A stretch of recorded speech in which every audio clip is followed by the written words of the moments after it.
Hello बच्चों, आप सभी का स्वागत है भाई एक बार फिर से कॉलेज क्लासेस में। और फाइनेंस फॉर एवरीवन का वन शॉट लेकर आ चुका हूँ, धमाकेदार सब कुछ पेपर में यही से आने वाला है। इंग्लिश मीडियम के लिए लेक्चर होगा, हिंदी मीडियम के लिए भी जल्दी हम अपलोड करने वाले हैं, तो बने तक रहना एंड तक इस वीडियो में। और चैनल को सब्सक्राइब कर लो, बेल आइकन को प्रेस कर लो बच्चों, अगर आप ड्यू सोल के हो, ठीक है, फर्स्ट सेमेस्टर के हो या सेकंड सेमेस्टर का, आपका ये वैक वाला एक सब्जेक्ट होगा जो अपने आप में बहुत इंपॉर्टेंट है। ठीक है, सारे इंपॉर्टेंट क्वेश्चंस है, पीवाईक्यू भी बहुत जल्दी ऐड ऑन हो जाएंगे, तो एंड तक इस वीडियो को देखना, चैनल को सब्सक्राइब करना। तो चलिए चलते हैं एक बार स्क्रीन पर और करते हैं वो सारे इंपॉर्टेंट क्वेश्चंस। इस एक वीडियो में आप जितना कर लोगे वही सब कुछ आपके पेपर में आपको देखने को मिलने वाला है, तो एंड तक देखना, अच्छे से देखना, थोड़ा समझना। आंसर राइटिंग में मैं बीच बीच में आपको बताता रहूंगा। चैनल को अभी तक सब्सक्राइब नहीं किया तो जरूर करो, अपने ग्रुप में भाई शेयर करो, क्योंकि ऐसे तगड़े वन शॉट आपको कहीं नहीं मिलने वाले हैं और ये सबसे ज्यादा इंपॉर्टेंट क्वेश्चन होने वाले हैं। तो चलिए चलते हैं बच्चों अपने प्यारे से स्क्रीन पर।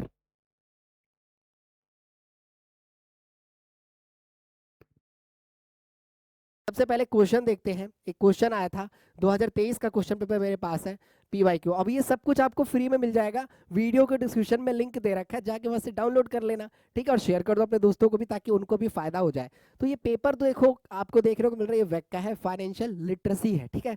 अब ये 30 मार्क्स का है और 1 घंटा आपको टाइम मिला। अब क्वेश्चन क्या है? क्वेश्चन है एसआईपी क्या होता है। वीडियो भी स्टार्ट करूंगा मैं, उसके अंदर बता रखा है एसआईपी क्या है, वहां पे अपन देख लेंगे। हेल्थ इंश्योरेंस क्या होता है, परमानेंट अकाउंट नंबर क्या होता है, जो आपका पैन कार्ड वगैरह होता है ना, उसको बोलते हैं। तो इस सभी के ऊपर आपको एक्सप्लेनेशन वीडियो अभी मैं कराने जा रहा हूँ, देख लो। ऐसे क्वेश्चन आएंगे, मैं चाहता हूँ एक बार आप क्वेश्चन देख लो। और देखो बच्चों, अगर इन सब्जेक्ट को हम हल्के बना ले तो इसमें 30 में 30 स्कोर हो जाता है, पूरे बेटे पूरे, जिससे आपकी सीजीपीए और अच्छी बन जाती है। फिर देखो ये सब कुछ दे रखा है, individual health insurance, family floater health insurance, senior citizen health insurance, ये सारी चीजें मैं आपसे डिस्कस करूंगा और आप सबको समझाऊंगा। अब ये पेन वाला टॉपिक देख लेना, जो पेन कार्ड होता है 10 डिजिट का होता है, अल्फा न्यूमेरिक होता है, ये टीडीएस और टीसीएस टैक्सेस वगैरह में यूज होता है, और 18 साल से ऊपर के बच्चे इसको बनवा सकते हैं। ये अकाउंट वगैरह से आपके लिंक होता है, कनेक्टेड होता है, ठीक है। अब एसआईपी के ऊपर क्वेश्चन है, ठीक है। तो तमाम क्वेश्चन आपको देखने को मिल रहा है, ठीक है। इसका डिस्क्रिप्शन में मैंने लिंक दे दिया है, जाकर उसको आप डाउनलोड कर लेना। तो देखो ऐसा आपको क्वेश्चन पेपर देखने को मिलने वाला है, ठीक है। लेट्स सी कि जैसे मान लो कि आपको ये क्वेश्चन है, ठीक है, यूपीआई, ठीक है। तो इसको एक बार अच्छे से पढ़ लेना, यूपीआई पे क्या होता है, ठीक है। यूपीआई लाइट क्या होता है, जो आप ये ऐप यूज करते हो, वॉलेट वगैरह यूज करते हो, ठीक है। बाकी हम पढ़ेंगे ही। फिर इमीडिएट पेमेंट सर्विसेज क्या होता है, जब तुरंत जहाँ पे पे कर दो, आप 24/7 अवेलेबल हो, जैसे एटीएम हो गया, गूगल पे हो गया, फोन पे हो गया, ये सारे इसके अंदर आते हैं, ठीक है। ऐसे ही देखो ये क्वेश्चन आया, ये क्वेश्चन एक न्यूमेरिकल के बेस पे आया, रिबेट क्या होता है, ये सारी चीजें मैंने बता रखी है, तो ये अपन देख लेंगे। फिर एक और देखो 2024 का पेपर है, 30 मार्क्स का है, तो ये तो कंफर्म हो गया कि फाइनेंशियल लिटरेसी का पेपर कितने का है, 30 मार्क्स का है, ठीक है। ऑनलाइन फ्रॉड क्या होते हैं, ठीक है। सिस्टमेटिक प्लान, वही बार बार एसआईपी के बारे में पूछा गया है, ठीक है। इनकम फॉर्म सैलरी क्या होती है, ये एक बार पढ़ लेना। फिर इस तरह के क्वेश्चन आप सभी को देखने को मिलने वाले हैं। इनकम फ्रॉम कैपिटल गेन, एक बार इसको बस रीड कर लेना। अब देखो इस पे एक न्यूमेरिकल में कराऊंगा, बाकी इस न्यूमेरिकल को भी आप एक बार अच्छे से देख लेना, क्योंकि एक न्यूमेरिकल आपके पेपर में आएगा, ठीक है। कि फ्यूचर वैल्यू मनी क्या होती है, यानी आज आपके पास पैसा है तो जितनी वैल्यू आज उसकी है, क्या भविष्य में भी उतनी वैल्यू होगी, तो वो इस पे भी क्वेश्चन एक बार आ जाता है। फिर यूनिट लिंक्ड इंश्योरेंस प्लान क्या होता है, एम डाउन पॉलिसी क्या होती है, ये एक बार देख लेंगे अपन। तो इस तरह के क्वेश्चन पूछे गए, यानी इंश्योरेंस से, एसआईपी से। न्यू टैक्स रिजीम क्या होता है, ठीक है। अप्रैल 1 2020-21 वाला ये टैक्स रिजीम है कि आप जो टैक्सेस भरते हो, जो इनकम कमाते हो, उसमें गवर्नमेंट को कुछ पैसा आप देते हो। तो ये है, देखो पूरा सिलेबस यही है, ठीक है। स्पेंडिंग मैनेजमेंट क्या होता है, पैसा कहाँ खर्च करे, किस तरीके से करे, कैसे सेविंग करे, क्या फाइनेंशियल गोल होने चाहिए, क्या हमारी गलती होती है, फाइनेंशियल प्लानिंग क्या होती है, ये एक अच्छा क्वेश्चन है। आप इसका स्क्रीनशॉट ले लो या फिर वीडियो के डिस्क्रिप्शन में आप देख ही सकते हो, ठीक है। तो ये देखो ऐसे ऐसे क्वेश्चन आए, अब कोई दिक्कत नहीं आएगी इस चैप्टर में, ठीक है। पॉन्जी स्कीम मैंने अच्छे से एक्सप्लेन कर रखा है, ये कई बार पूछ लेता है, ठीक है। Discuss the various financial products, ठीक है। तो चलिए स्टार्ट करते हैं लेक्चर को, और प्लीज इस लेक्चर को आप प्यार देना, शेयर करना इस वीडियो को, ताकि बाकी बच्चों का भी हेल्प हो सके। अपने ग्रुप्स में जरूर शेयर करो, आप सभी के जो सोल के ग्रुप बन चुके होंगे अभी तक। एंड चलिए स्टार्ट करते हैं लेक्चर को। चीज आपके एक बार सिलेबस को गो थ्रू कर लेते हैं मेरे बाबू। तो सिलेबस में क्या हमें देखने को, यूनिट 1 में आपको लेसन 1 फाइनेंशियल लिटरेसी, इसके ऊपर हमारे वीडियो लेक्चर भी आए पड़े, अगर आपने नहीं देखा है तो जाकर उसको आप देख लेना। बट इस लेक्चर को देखने के बाद क्यों टाइम वेस्ट करना है, जब एक वन शॉट से काम हो रहा है तो। बट मुझे हाइप चाहिए भाई इस वीडियो पे, मेरे चैनल के लिए हाइप प्लीज बच्चों, ठीक है। तो यूनिट 1 में आपके ये होगा। यूनिट 2 के अंदर लेसन 4 बैंकिंग डिजिटल है, सिक्योरिटी और प्रिकॉशंस, डिजिटल पेमेंट, जो पैसा भेजते हो ऑनलाइन, ठीक है। Unit 3 investment opportunity, insurance planning, और यूनिट 4 पर्सनल टैक्सेस, ठीक है। हम कोशिश करेंगे कि हिंदी मीडियम वालों के लिए भी अलग से लेक्चर लेकर आए, बट आपको कमेंट करना होगा जैसे कि आपको हिंदी मीडियम का लेक्चर चाहिए या नहीं चाहिए।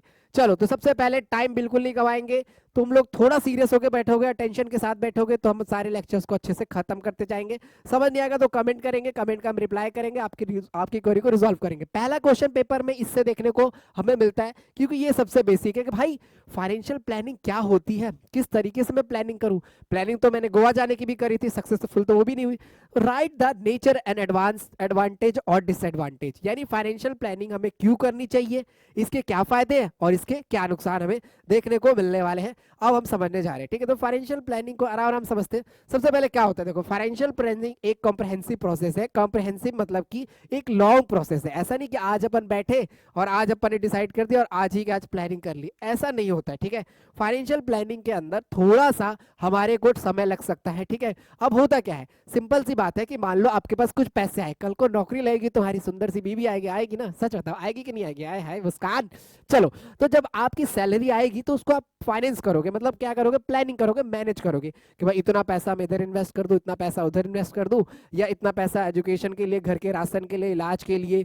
ठीक है, तो ये सारी चीजें जब आप प्लान करते हो तो उसी को हम बोलते हैं फाइनेंशियल प्लानिंग, कि पैसा कहाँ कहाँ खर्च करूं, पैसा तो आ गया लेकिन कहां पर खर्च किया जाए।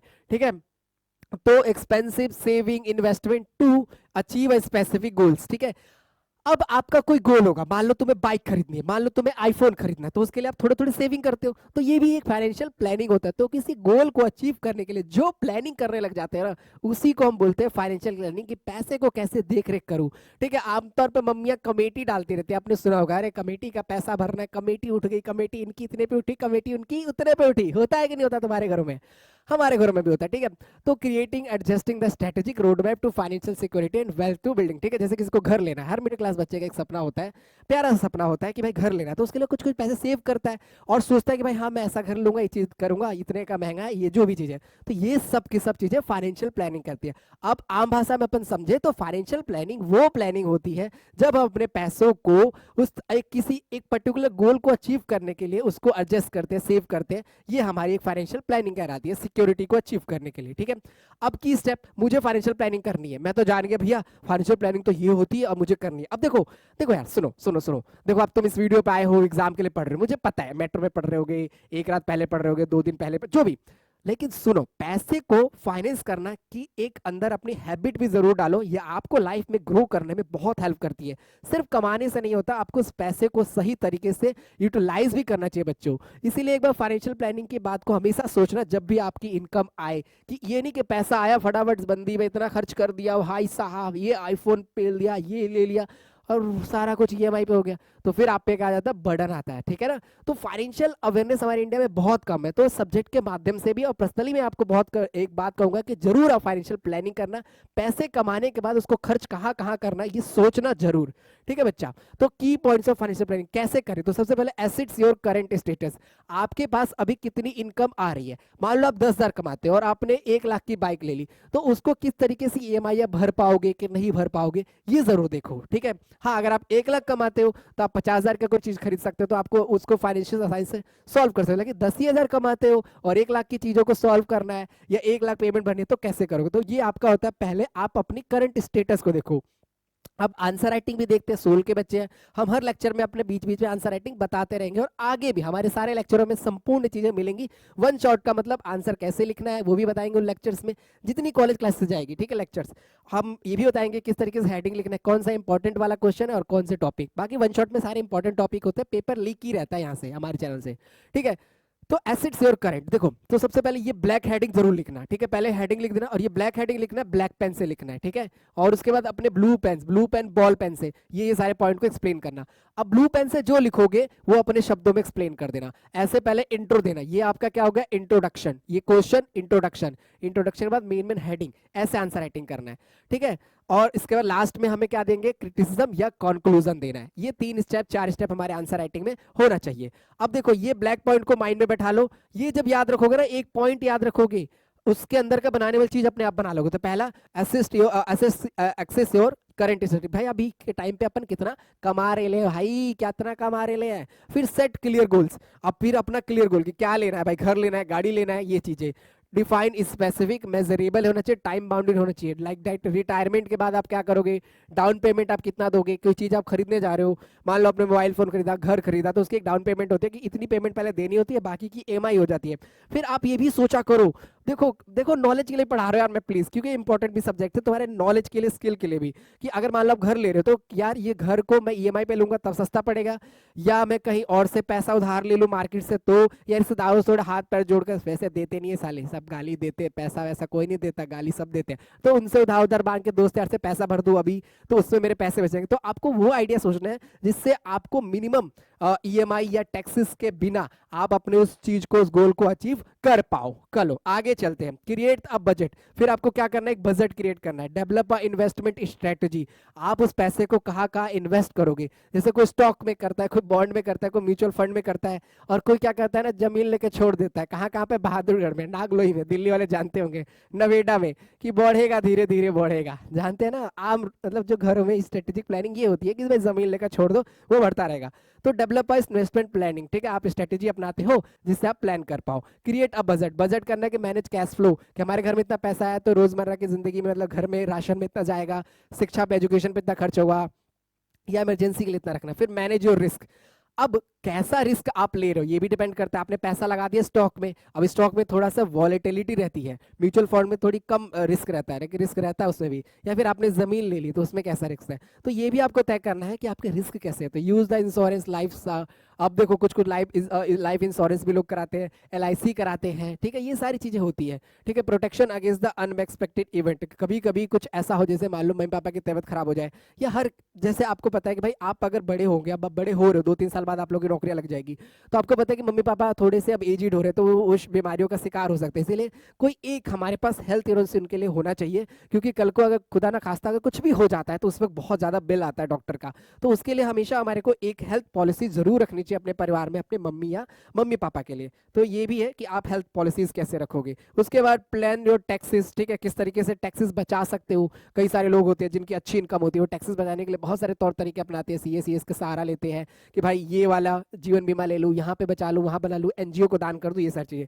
फिर plan your retirement state monitor adjustment, ठीक है, कि मैंने जहाँ जहाँ पैसा लगाया वो सही से है कि नहीं। यानी कि फाइनेंशियल प्लानिंग के टोटल इसमें से 5 पॉइंट भी लिख दो हो जाएगा। पहला, आप कहाँ पे स्टेटस रखते हो, कितना कमा रहे हो। दूसरा, क्या आपको चाहिए। तीसरा, अपना बजट तैयार करो। चौथा, एक स्ट्रेटजी, एक प्रोसेस तैयार करो जिससे पैसा इन्वेस्ट करो, आप कितना रिस्क मैनेज कर सकते हो, ठीक है, कितना रिस्क आप उठा सकते हो। अब देखो रिस्क एज के हिसाब से उठाया जा सकता है। अभी आपकी जो एज है, अभी आप खुला कमा सकते हो, ना बाल है ना बच्चे हैं, ठीक है, 2-4 गर्लफ्रेंड है बस, ठीक है, तो अभी आपके ऊपर बहुत ज्यादा रिस्क नहीं है, तो इस टाइम पे आप ज्यादा रिस्क ले सकते हो। लेकिन आफ्टर 30 30-35 साल के होंगे, तो आपकी शादी होगी, मम्मी पापा बूढ़े हो रहे होंगे, नन्हे मुन्ने प्यारे प्यारे बच्चे होंगे, तो आप ये सोचोगे अगर अब मैं इन्वेस्टमेंट करूं, ठीक है, तो मैं कहाँ ऐसा करूं कि जिससे कम रिस्क हो, क्योंकि यार मेरे को अगर अभी रिस्क ले लूंगा तो मेरे साथ मेरी फैमिली सफर करेगी। करेक्ट बात बोल रहा हूँ कि नहीं बोल रहा हूँ। तो ये चीज होता है इस केस में कि आपको एज के हिसाब से या सिचुएशन के हिसाब से रिस्क को भी मैनेज करना पड़ता है अपनी फाइनेंशियल प्लानिंग में। अब कोई इंसान 60 साल का है और वो बड़ी सी इन्वेस्टमेंट कर दे, पता चले उसका रिटर्न आते आते वही रिटर्न हो जाए गॉड की तरफ, तो ये चीज होता है। तो ये 5 चीजों पे ध्यान देंगे भाई। फाइनेंशियल प्लानिंग क्या होती है कि जब हम किसी स्पेसिफिक गोल की तरफ अपने फाइनेंसिस को मैनेज करते हैं, अपने पैसे को, ठीक है, रिस्क के अकॉर्डिंग, एजुकेशन, रिटायरमेंट और एक रोड मैप के प्लान के थ्रू। चलिए आगे बढ़ते हैं। अब फाइनेंशियल प्लानिंग को अचीव करने के क्या स्टेप है मैं बता चुका, इस फोटो से समझने की कोशिश करते हैं, ठीक है। आई विल ट्राई कि भाई वन शॉट में हम जितनी ज्यादा आपको क्रिएटिव पीपीटीज के द्वारा, फोटोज के द्वारा समझा पाए कि वो फोटो तुम्हारे दिमाग में चिपकी रह जाती है, देखी हुई चीज। क्योंकि एग्जाम तुम्हें पता है कि भाई वन शॉट देख रहे हो तो शायद पहले नहीं पढ़ा होगा कुछ भी, तो एग्जाम में जाकर वो ब्लैक ब्लैक पॉइंट याद आ जाए और तुम लोग आंसर बना के लिख के अच्छा नंबर ले लो। तो सेटिंग द फाइनेंशियल गोल, पहला step financial goal, current status, budgeting करना, ठीक है भाई। तो मेरा गोल क्या है, मेरा फाइनेंशियल स्टेटस का भी मैं क्या हूं, फिर उसको मैं बजट करूंगा। फिर इमरजेंसी फंड की प्लानिंग, कभी बीमार हो जाए, क्या दुख हो जाए, शादी वादी हो, ठीक है। बाइंग इंश्योरेंस वगैरह, इंश्योरेंस खरीदने से टैक्स में छूट मिल जाता है आपको, ठीक है। Investment, development and regular adjustment, ये स्टेप्स होते हैं। अगर आप इनको फाइनेंशियल प्लानिंग करते हो तो आपका गोल आप अचीव कर सकते हो, ठीक है। आगे चलते हैं। आगे आता है कि क्या इसका मैंने इन्वेस्टमेंट कर दिया, इसके फायदे क्या होंगे और इसके नुकसान क्या होंगे, आंसर कंप्लीट हो जाएगा, ठीक है। तो गोल अचीवमेंट, ठीक है, ये आपका वेक का एक सब्जेक्ट है, ठीक है। आपको पता है ना फाइनेंशियल लिटरेसी आपका वेक का एक सब्जेक्ट है। तो कहता है कि goal achievement, provide a road map to reach specific goal like a buying home वगैरह।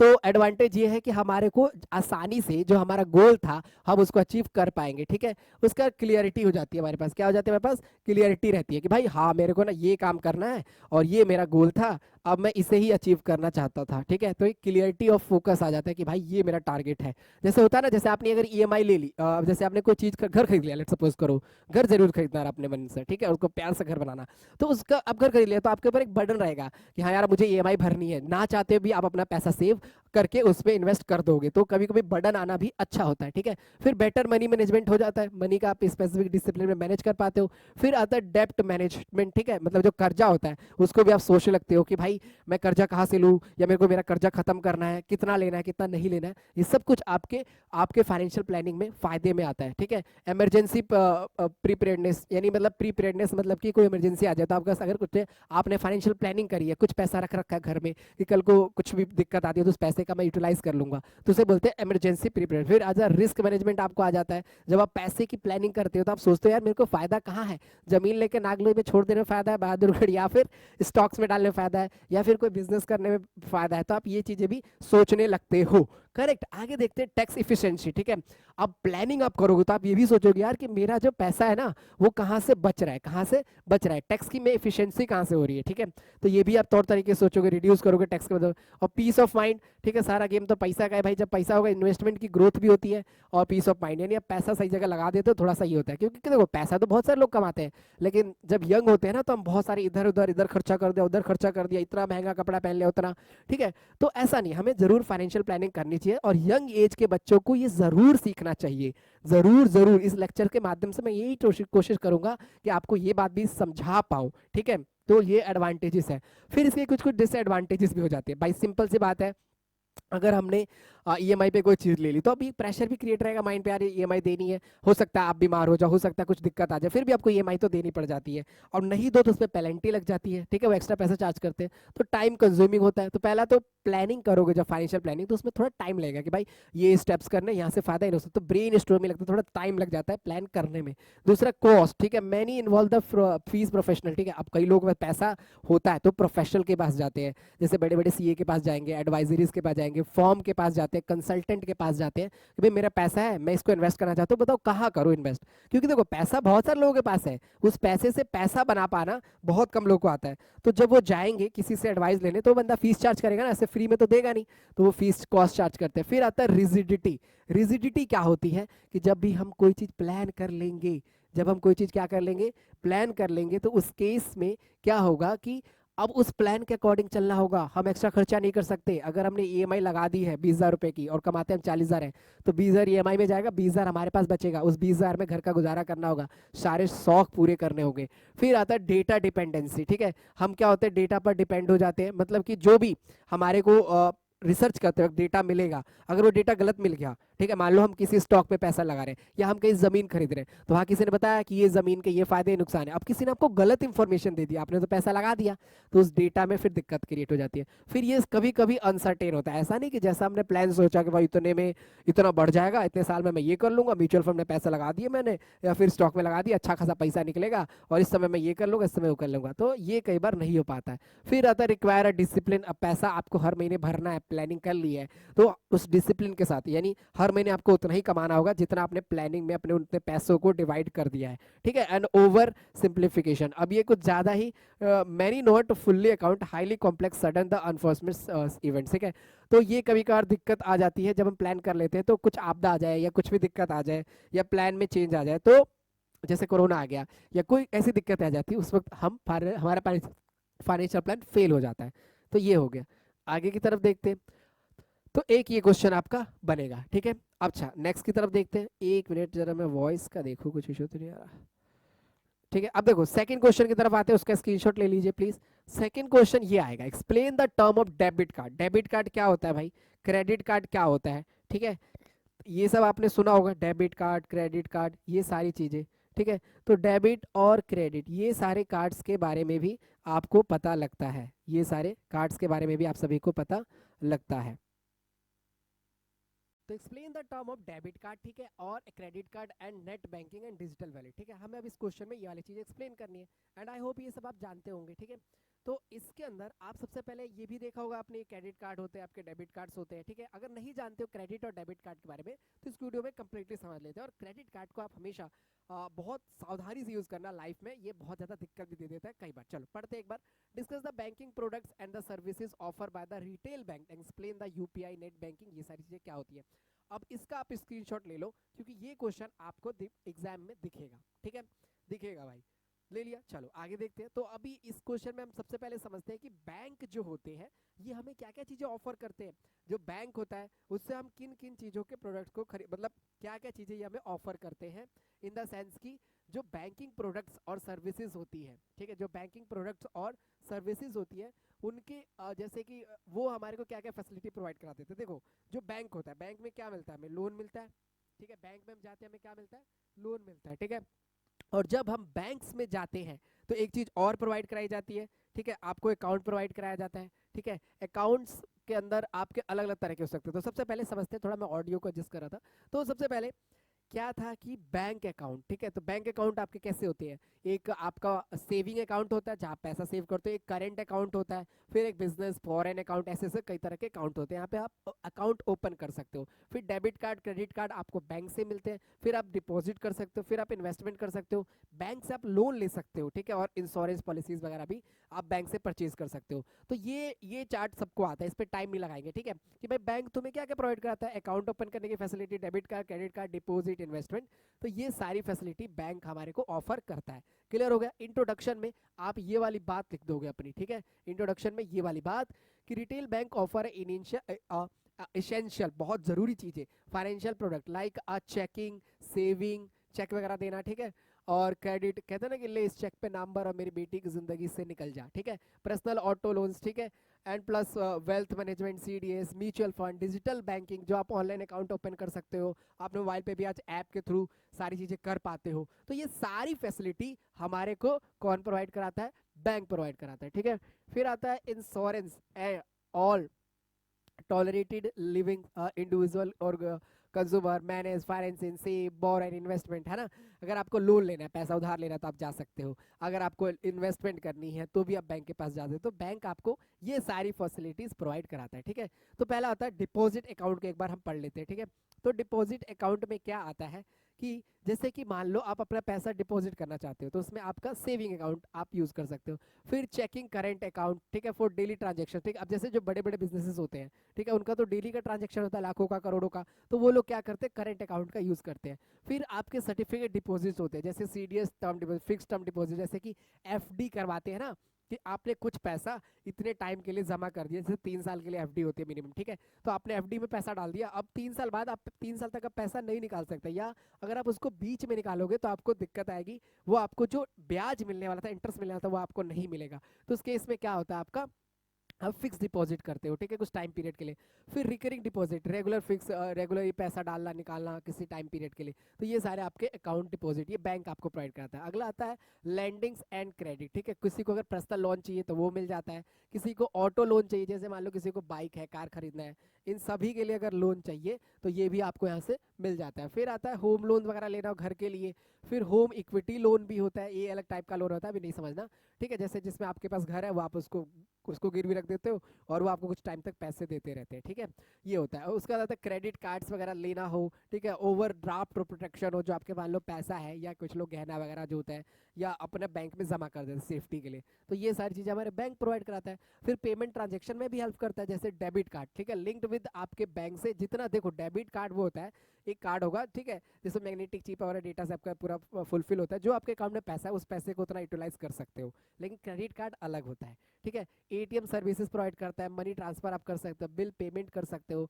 And standing the auto debits वगैरह, ठीक है, रिकरिंग पेमेंट, जैसे ईएमआई है आपने बैंक से कनेक्ट कर दी, वो अपने आप ही बैंक से कनेक्ट कट करके चला जाएगा। तो ये सारी चीजें कौन प्रोवाइड करता है, बैंक की प्रोवाइड करता है। फिर यार आपको पता है डिजिटल बैंकिंग आज के टाइम में हर बच्चे को पता है, ठीक है, ऑनलाइन बैंकिंग प्रोवाइड कराना, अकाउंट को मैनेज करना, आप घर बैठे आज अकाउंट को खोल सकते हो, ठीक है, घर बैठे पेमेंट कर सकते हो, घर बैठे बहुत सारी चीजें होती है, बैंक में बार बार अब जाना नहीं पड़ता है, ठीक है, मोबाइल बैंकिंग एप्स, ठीक है, और एटीएम आपको प्रोवाइड कराता ही है, 24/7 एक्सेस होते हैं। फिर आता है वेल्थ इन्वेस्टमेंट, यानी म्यूचुअल फंड्स में इन्वेस्टमेंट करना, इसके पर अभी हम पढ़ेंगे, ठीक है। फिर इंश्योरेंस वगैरह लेना, इंश्योरेंस के बारे में पढ़ेंगे। फिर डीमार्ट अकाउंट, जो लोग इन्वेस्टमेंट करते हैं ना स्टॉक मार्केट में, तो उनका एक अलग अकाउंट खुलता है, वहाँ से वो स्टॉक खरीदते हैं, वहाँ से बेचते हैं, तो खरीदने बेचने का जो पैसे की लेन देन होती है वो डीमार्ट अकाउंट से होती है, तो ये भी प्रोवाइड करता है। फिर रिटायरमेंट और एजुकेशनल प्लान, ठीक है, जैसे मान लो आपको एजुकेशन लेना है, लोन लेना है, या फिर आपने कुछ रिटायरमेंट प्लानिंग कर रखी है, भाई जब मैं रिटायर हूँ तो ये पैसे मेरे को हर महीने मिले जब तक मैं जिंदा रहूँ, ठीक है, ताकि पैसे मिलते, वो होता है डीमार्ट अकाउंट, ठीक है।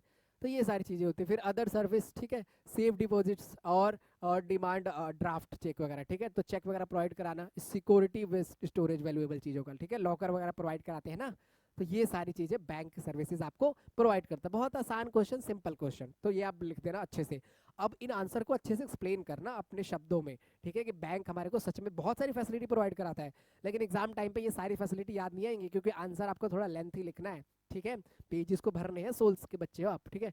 Explain the UPI, net banking and digital wallet, ठीक है, तो इसको अब एक्सप्लेन करता हूँ मैं आपको, हालांकि आप इसको अच्छे से जानते भी होंगे, ठीक है। तो सबसे पहले इसमें क्या आता है, अगर हम देखें तो कहता है कि UPI, net banking, digital wallet payment method, UPI offer instant bank to bank transfer. अगर मान लो आपका कोई अकाउंट है, मेरे पास गूगल पे है, फोन पे है, मोबी क्विक है, पेटीएम है, और अमेजोन का भी आ गया है, भीम ऐप भी आ गया है, तो इसके थ्रू आप और किसी एक ऐप से अपने इस ऐप के अंदर अपने अकाउंट को कनेक्ट कर देंगे, और किसी से भी पैसे मंगा सकते हैं, किसी से भी आप ट्रांसफर कर सकते हैं, ठीक है। आपको, आपने क्यूआर सुना होगा, क्यूआर की फुल फॉर्म क्या होती है, एक बार मुझे कमेंट बॉक्स में बताओ, देखिए किस किस को आता है, बहुत कम लोगों को आता होगा, फिर मैं वीडियो के लास्ट में बताऊंगा क्यूआर की फुल फॉर्म क्या होती है, ठीक है, चलो। फिर VPN, QR, net banking etcetera, log in bills वगैरह, बिल वगैरह पे कर सकते हो, बिजली बिल पे कर सकते हो, ठीक है, बाकी जितने बिल्स होते हैं आज के टाइम में, आपका वाईफाई का बिल आप पे कर सकते हो, तो बहुत सारी चीजें आप इनके थ्रू पे कर सकते हो, आप इनके थ्रू पे कर सकते हो, करेक्ट। आगे देखो, UPI link directly your bank, ठीक है, and wallet money in the app, ठीक है। अब वॉलेट कहाँ होता है, ये वॉलेट होता है ऐप के अंदर, ठीक है, तो इसे ही बोला जाता है ऐप के अंदर जो आपका एक छोटा सा अकाउंट भी मान लो उसी ऐप में आपका प्रेजेंट होता है, उसी को बोलते हैं वॉलेट। इस वॉलेट पे पैसे कहाँ से आते हैं, बैंक से, आपके बैंक से जाएंगे और दूसरों के बैंक से आएंगे, तो उसे हम वॉलेट बोलते हैं। अब इसके फायदा क्या है, एक तो ये सिक्योर है, ये तो बहुत फास्ट है, ये सारे इसके फायदे हैं। एंड कन्वीनियंस है ओवर द कैश, बार बार पैसे लेके घूमने से अच्छा है कि भाई अकाउंट में गूगल पे कर दो, काम खत्म, ठीक है। आगे देखते हैं, तो की फीचर, हाउ इट वर्क, ये कैसे काम करता है, ठीक है। तो पहला, ये रियल टाइम ट्रांसफर होता है, इट्स मींस कि इसी टाइम आपने पैसे भेजे, चला गया। पहले क्या होता था कि जैसे पैसे है भेजते थे, जाने में थोड़ा समय लगता था, फोन ऑन करके बोलते थे हाँ पैसा पहुंचा के नहीं पहुंचा, 4,000 रुपया डाल दिए हैं, ठीक है, ऐसा करते थे, ठीक है, जो लोग अपने गाँव से शहरों में काम करने आते हैं, तो ऐसा सा होता था सीन। लेकिन वो सारा सीन अब खत्म हो गया, अब 1 सेकंड में पैसा यहाँ से उस बैंक में ट्रांसफर हो जाता है, ये बहुत ज़्यादा फास्ट ट्रांसफर करता है, ठीक है। अगला आता है कि इसके और क्या फायदा है, वर्चुअल पेमेंट एड्रेस, ठीक है। अब इसमें एक एड्रेस तैयार होता है, ठीक है, ये वर्चुअल होता है, नकली, लेकिन ये हमेशा क्या होता है, इंडिविजुअल का तैयार होता है, ठीक है, और मतलब ये आइडेंटिकल नहीं होता, हर किसी का अलग अलग होता है, तो इस आईडी के थ्रू आप ट्रांसफर कर पाते हो, जिससे पेमेंट क्या होती है, सिक्योर हो जाती है। पेमेंट के ब्रूच होने के, डेटा या खराब होने के, और या किसी भी तरीके का हैक होने के चांसेस बहुत कम हो जाते हैं, ऐसा नहीं कि होता नहीं है, बट चांसेस बहुत कम हो जाते हैं। अगला आता है इंटरपर्सनलिटी, ठीक है, send across the difference bank, ठीक है। अब देखो, ऐसा नहीं है कि मेरे पास अगर मेरा अकाउंट पीएनबी में है या एसबीआई में है तो मैं सिर्फ एसबीआई को भेज सकता हूँ, नहीं, मेरे पास अकाउंट एसबीआई का है, मेरे पास ऐप फोन पे है, तो मैं किसी के भी अकाउंट में ट्रांसफर पैसे कर सकता हूँ। फिर आता है mobile first, work through the smartphone app, ठीक है, गूगल पे, ये सब। अब आज के टाइम में हर किसी के पास मोबाइल है, ठीक है, आप लोगों की तो जान सांस मोबाइल है, बचपन से ही, पता नहीं आजकल 9-10 से मोबाइल मिल जाता है, हर वक्त मोबाइल मोबाइल, ठीक है। तो एग्जैक्टली मोबाइल फर्स्ट, यानी कि मोबाइल से पेमेंट आसानी से हो जाता है, तो ये होता है। फिर क्यूआर कोड पेमेंट आ गया, स्कैन द पेमेंट मर्चेंट, ठीक है, किसी के भी पेमेंट करना उसका क्यूआर आता है, उसको आप स्कैन करते हो, पेमेंट भेज देते हो। क्यूआर कोड पे 2,000 ज़्यादा पेमेंट नहीं जाती एक बार में, ये भी आप ध्यान रखना एक साथ अगर, ठीक है। Unified banking, consolidated multiple bank account to one app, अब एक ऐप में हम 3-4 बैंक को भी कनेक्ट कर सकते हैं, मान लो किसी का एक ऐप है, उसके 3-4 अकाउंट है, कोटक में है, एसबीआई में है, पीएनबी में, तो उस एक ऐप से वो 3-4 बैंक को कनेक्ट कर सकता है, ठीक है। और इसमें यूपीआई पिन्स भी होते हैं, जब तक जो बंदा है, जो एक्चुअल जो ऑनर है, वो ऑथेंटिक नहीं कर देता है या फिर जो ओटीपी नहीं डाल देता है, ओटीपी का फुल फॉर्म होता है वन टाइम पासवर्ड, ठीक है, तो 4 या 6 डिजिट का होता है, वो पासवर्ड नहीं डालता तब तक ट्रांजेक्शन नहीं होती है। तो ये कुछ फायदे हैं, इन ब्लैक पॉइंट पे नजर डाल लो भाई, यही पेपर में लिखना है। मोबाइल फर्स्ट होता है, वर्चुअल पेमेंट एड्रेस होता है, ओटीपी आते हैं, क्यूआर से पेमेंट होता है, ये इसके फायदे हैं, ठीक है, ऑनलाइन पेमेंट करने के बेनिफिट्स देख लो आप कि ये कन्वीनियंस है, नो नीड आईएफसी कोड वगैरह पहले लगता था, बैंक अकाउंट में अगर कोई डिजिट गलत हो जाते थे तो दिक्कत आती थी, या अगर आपका एक अकाउंट है पीएनबी में, एक अकाउंट है पीएनबी, तो पीएनबी से पीएनबी ट्रांसफर होता था। तो ये सारी चीज़ें इस आज के टाइम के यूपीआई ने दूर कर दी है, ठीक है। फिर कॉस्ट इफेक्टिव होता है, सस्ता पड़ता है ये, ठीक है, इस पर कोई एक्सटर्नल चार्ज नहीं लगता, 1-2 रुपये लगता है बस, ठीक है। फिर सिक्योरिटी बहुत अच्छी है, और इंक्लूसिविटी एम्पावर द वेंडर्स, ठीक है। अभी आज के टाइम पे जो हमारी इकोनॉमी है वो आसानी से लेन देन कर सकते हैं, और कहीं ना कहीं जो बिजनेस है वो बहुत ज़्यादा फास्ट हो गया है, ठीक है। तो ये सारे फायदे हैं, ठीक। अब टेक्निकल कनेक्टिविटी इशू, अब कुछ फायदे हैं तो ज़रूर नुकसान होते हैं, ठीक है। तो कहता है कि इंटरनेट डिपेंडेंसी, अब किसी का इंटरनेट ही नहीं चल रहा तो बार बार ऐसे हो गया, ठीक है, तो इसमें दिक्कत आती है, ठीक है। दूसरा आता है ट्रांजेक्शनल फेलियर, कई बार भाई ट्रांजेक्शन फेलियर भी हो जाता है, ऐप सही से काम नहीं करता, या आपका जो बैंक होता है उस ऐप के साथ कोऑर्डिनेट करके रिस्पॉन्स नहीं दे पाता है, ये होता है। फिर रिफंड डिले, इसमें थोड़ा रिफंड डिले होता है, ठीक है। अगर मान लो कोई ट्रांसफर कर दिया आपने और आपको दिखा कि ट्रांसफर हो गया, तो उसमें जो रिफंड मिलेगा, पैसा मिलेगा, वो कई बार क्या मिलता है, डिले मिलता है। फिर आता है सिस्टम आउटरेज, ठीक है, ओवरलोडेड हो जाता है कई कई बार, लेकिन जैसे मान लो बहुत सारे लोग एक साथ पेमेंट कर रहे हैं, या बहुत सारी किसी वेबसाइट पर, जैसे सोल वाली वेबसाइट, तुम्हारी प्यारी वेबसाइट जिससे तुम लोग बहुत खुश हो ठीक है, यानी जैसे कि कभी कभी आप फीस भरते हो, ठीक है, जैसे रजिस्ट्रेशन आप लोग करोगे तो दिक्कतें आती है, आएंगी दिक्कतें, कोई नहीं, हमारी कॉलेज क्लासेस सॉल्व करती रहेगी आपकी दिक्कत। तो पेमेंट करने में कई बार दिक्कत आ जाती है, तो करेक्ट नहीं कर पाता, तो ये सारी दिक्कतों का सामना करना पड़ जाता है यूपीआई पेमेंट के अंदर, ठीक है। अगला आता है सिक्योरिटी एंड फ्रॉड, तो थोड़े से सिक्योरिटी के भी चांसेस हैं कि भाई थ्रेट्स होते हैं क्योंकि ऑनलाइन है। तो क्या होता है कि कई बार जो आपका ये पिन होता है, इसको कोई भी आपसे फ़ोन करके मांग लेता है कि हम इस बैंक से बोल रहे हैं, आपका इसमें अकाउंट है, हमको पिन बना दिया। अब जो कोई नादान भोला भाला बच्चा होगा 60-70 साल का, वो बोल देगा कि ये पिन है, ठीक है, तो गलती हो जाती है। तो ये गलती नहीं करनी चाहिए, अपना ओटीपी पिन चाहे दोस्तों सहेली हो किसी को भी शेयर नहीं करना चाहिए, चाहे बॉयफ्रेंड हो गर्लफ्रेंड हो, किसी को भी नहीं करना है, ठीक है। ई वाला मत करो, बाकी इंस्टा फुस्टा का कर दो, लेकिन भाई पैसे के मामले में बिल्कुल वो नहीं, क्योंकि मे बी वो उसका वो ना गलती करे, उसके हाथ से लेकर कोई और मिस्टेक कर दे, तो यही चीज़ें कभी नहीं करनी है आपको, लाइफ के लिए बता रहा हूँ। फिर साइबर थ्रेट्स होते हैं भाई, कि यही होता है कि स्कैम हो सकते हैं, फेक पेमेंट लिंक आ सकता है, उस पर आप क्लिक करोगे, आपको मिलेगा कि 2000 लैपटॉप मिलेगा, क्लिक करो, लाइक करो, आपको घर में ये होगा, फलाना होगा, और आप कर दोगे तो आपका फिर बैंक के साथ इशू होता है। ये वाले फ्रॉड्स बहुत ज़्यादा होते हैं, ठीक है, अभी आजकल कम हो गए। इस पर एक मूवी भी है, जाम तारा मूवी, नेटफ्लिक्स पे देखना, इस पे ही पूरा बताया गया, ठीक है, बिहार के लॉन्डो ने फ्लॉड किया है उसमें। आगे देखते हैं centralise and the viability, NCBL is central rule and the NPCICS जो होता है एल है, ठीक है, ऑल काइंड ऑफ पेमेंट, ठीक है, गूगल पे, तो ये आपकी जो बॉडी है, मतलब रेगुलेटरी बॉडी है, ये इनको कंट्रोल करती है, एक ऑर्गेनाइजेशन है कि गूगल पे में कितने पैसे आ रहे हैं जा रहे हैं, फोन पे की क्या पॉलिसीज है, ये सारी चीज़ों को सेंट्रलाइज ये करता है, इसके पावर होते हैं। अब यूसेज इज लिमिटेशन, ठीक है, इसमें ट्रांजेक्शन क्या होते हैं, कई बार लिमिटेड होते हैं, बैंक डिसिप्लिनरी डिसकनेक्टिविटीज होती है, फिर डिवाइस डिपेंडेंस होता है, ठीक है, कि हमारे पास कैसी डिवाइस है। अब नोकिया 5233 है, उसमें थोड़ी सा स्मार्टफोन में थोड़ी चलेगा ये, ठीक है, उस वाले फ़ोन में, तो इसके लिए स्मार्टफोन चाहिए होता है, ठीक है।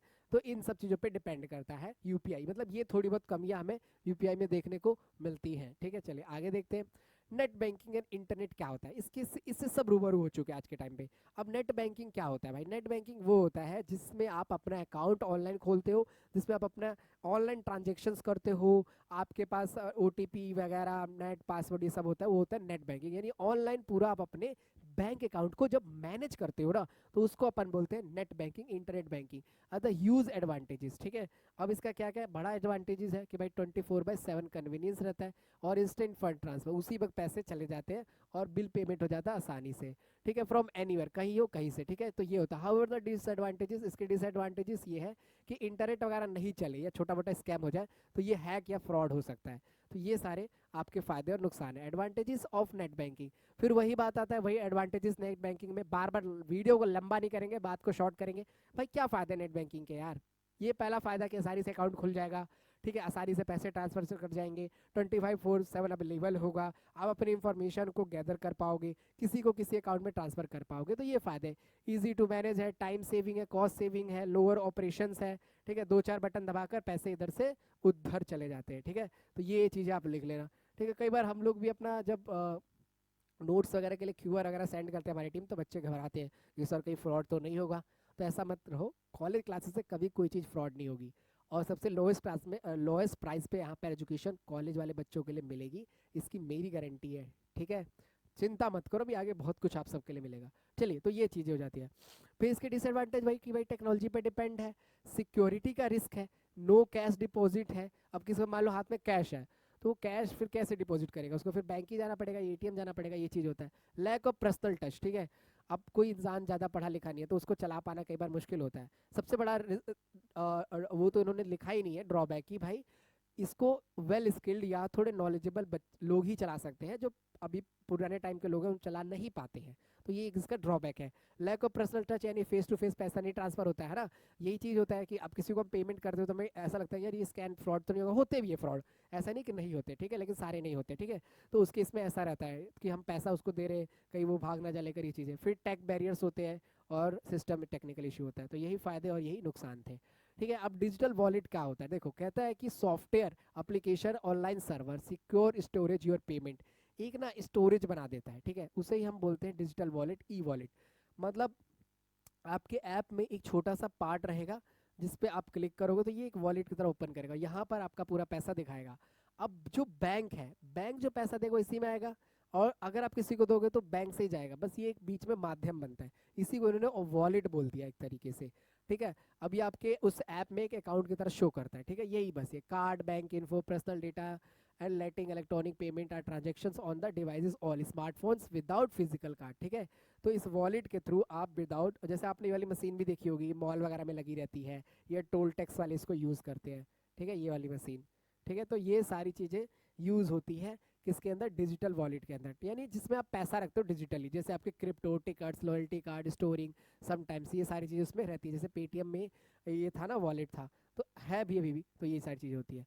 अब प्रो एंड कॉन्स क्या है, डिजिटल वॉलेट के क्या फ़ायदे और क्या नुकसान है। पहला फ़ायदा कि ये कन्वीनियंस है, दूसरा फ़ायदा कि इसमें सिक्योरिटी है, तीसरा फ़ायदा कि इजी टू एक्सेस है, किसी को भी ट्रांसफर होगा, किसी से भी आ जाएगा, किसी को भी चला जाएगा।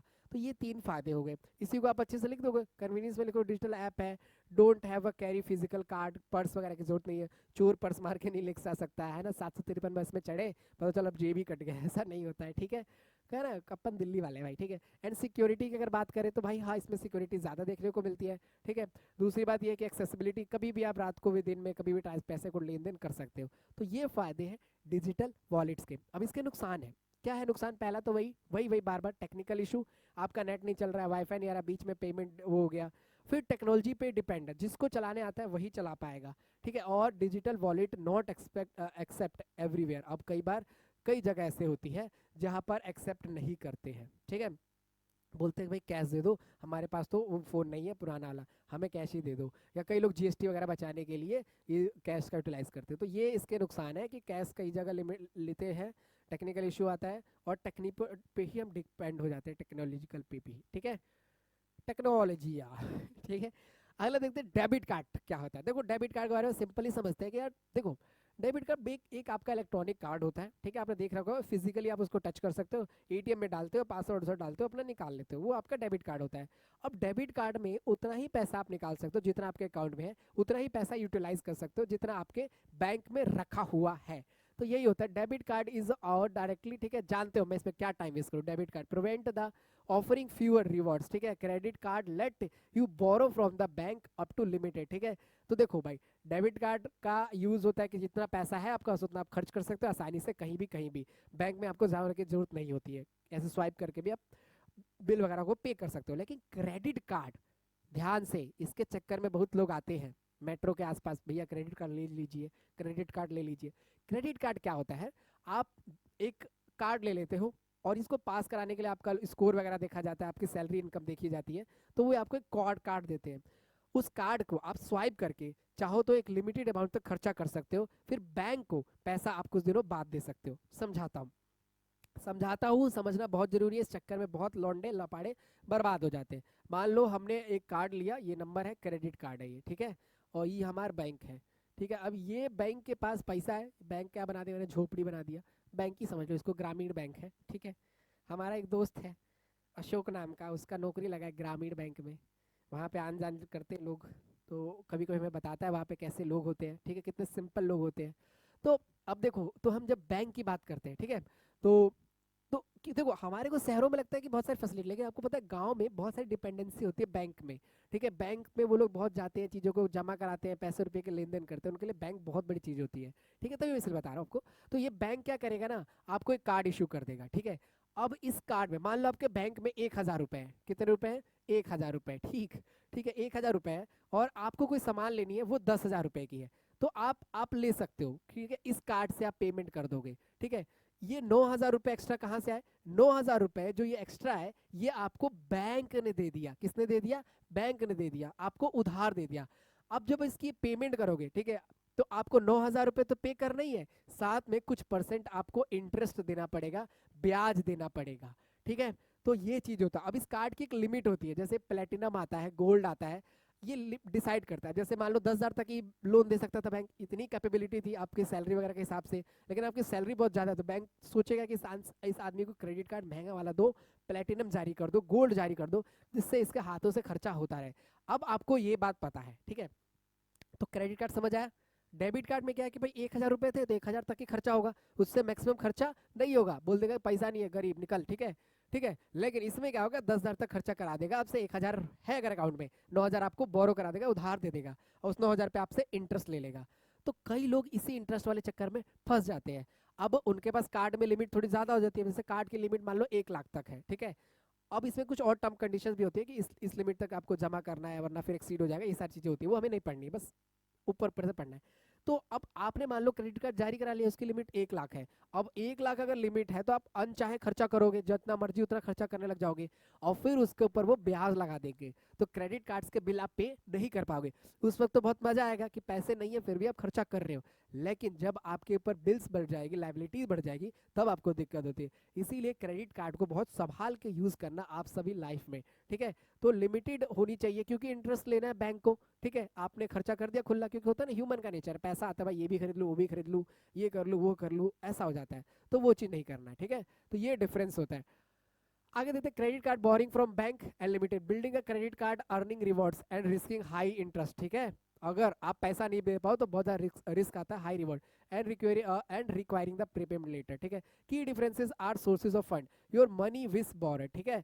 अब डेबिट कार्ड के अंदर आपका अपना पैसा लगता है और इसमें बोरोड पैसा लगता है, उधार लिया हुआ पैसा लगता है। इसमें स्पेंडिंग लिमिटेड रहती है, अकाउंट बैलेंस और क्रेडिट लिमिट, ठीक है। अब आपके अकाउंट में जितना बैलेंस उतना खर्चा होगा डेबिट में, क्रेडिट में जितना लिमिट है उतना कर सकते हो, ठीक है। कार्ड का एक लिमिट है, ठीक है। तो ये चीज होता है। फिर इसमें कोई पेमेंट नहीं देनी है क्रेडिट कार्ड, लेकिन इसमें क्रेडिट कार्ड में अगर आप पेमेंट करते हो तो एक स्कोर बनता रहता है, क्रेडिट कार्ड स्कोर होता है, ठीक है।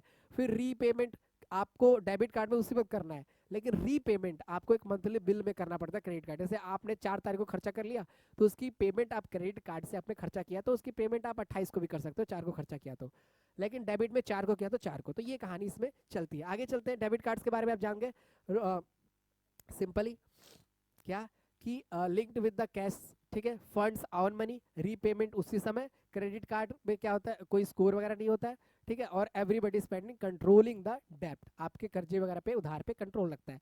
क्रेडिट कार्ड में क्या है कि भाई आपको बैंक देता है या आप खुद नहीं ले सकते, एक टर्म्स कंडीशन के साथ बोरोड मनी होती है, सेट लिमिट होता है, रीपेमेंट कर सकता है महीने भर में, क्रेडिट कार्ड स्कोर होता है, और ये मैं समझा चुका है, टाइम नहीं वेस्ट, ठीक है। आगे चलते हैं, क्रेडिट कार्ड ये सब आपको दिखता है, ऐसा देख लो भाई, ऐसा दिखेगा, क्रेडिट उस पर लिखा रहेगा, नाम लिखा रहेगा, debit card card holder name, ठीक है, ये आपने देखा ही होगा घरों में, ठीक है। कंक्लूजन आप जरूर लिखना, तो ये आपका कंक्लूजन आ गया कि बैंकिंग आपको क्या क्या फैसिलिटी प्रोवाइड कराता है, ठीक है। आंसर में कंक्लूजन, इंट्रो, डेफिनेशन को ब्लैक पेन से जरूर दिखाना है। सोल की आंसर राइटिंग के इसी से नंबर मिलते हैं, तो कंक्लूजन में आप लिख सकते हो यूपीआई कार्ड वगैरह से पेमेंट करते हैं, क्या फायदे होते हैं, क्या नुकसान होते हैं, ठीक है। चलो अगले क्वेश्चन पे आते हैं। ये क्वेश्चन नोट करो, फाइनेंशियल फ्रॉड से कैसे बचे, ठीक है। कभी कभार आपके साथ फिर फाइनेंशियल फ्रॉड भी हो सकता है कि आपने पैसे ट्रांसफर करे और वो पैसे कट गए, कोई ओटीपी आया, कोई लिंक आया, वहां पे कर दिया, है ना।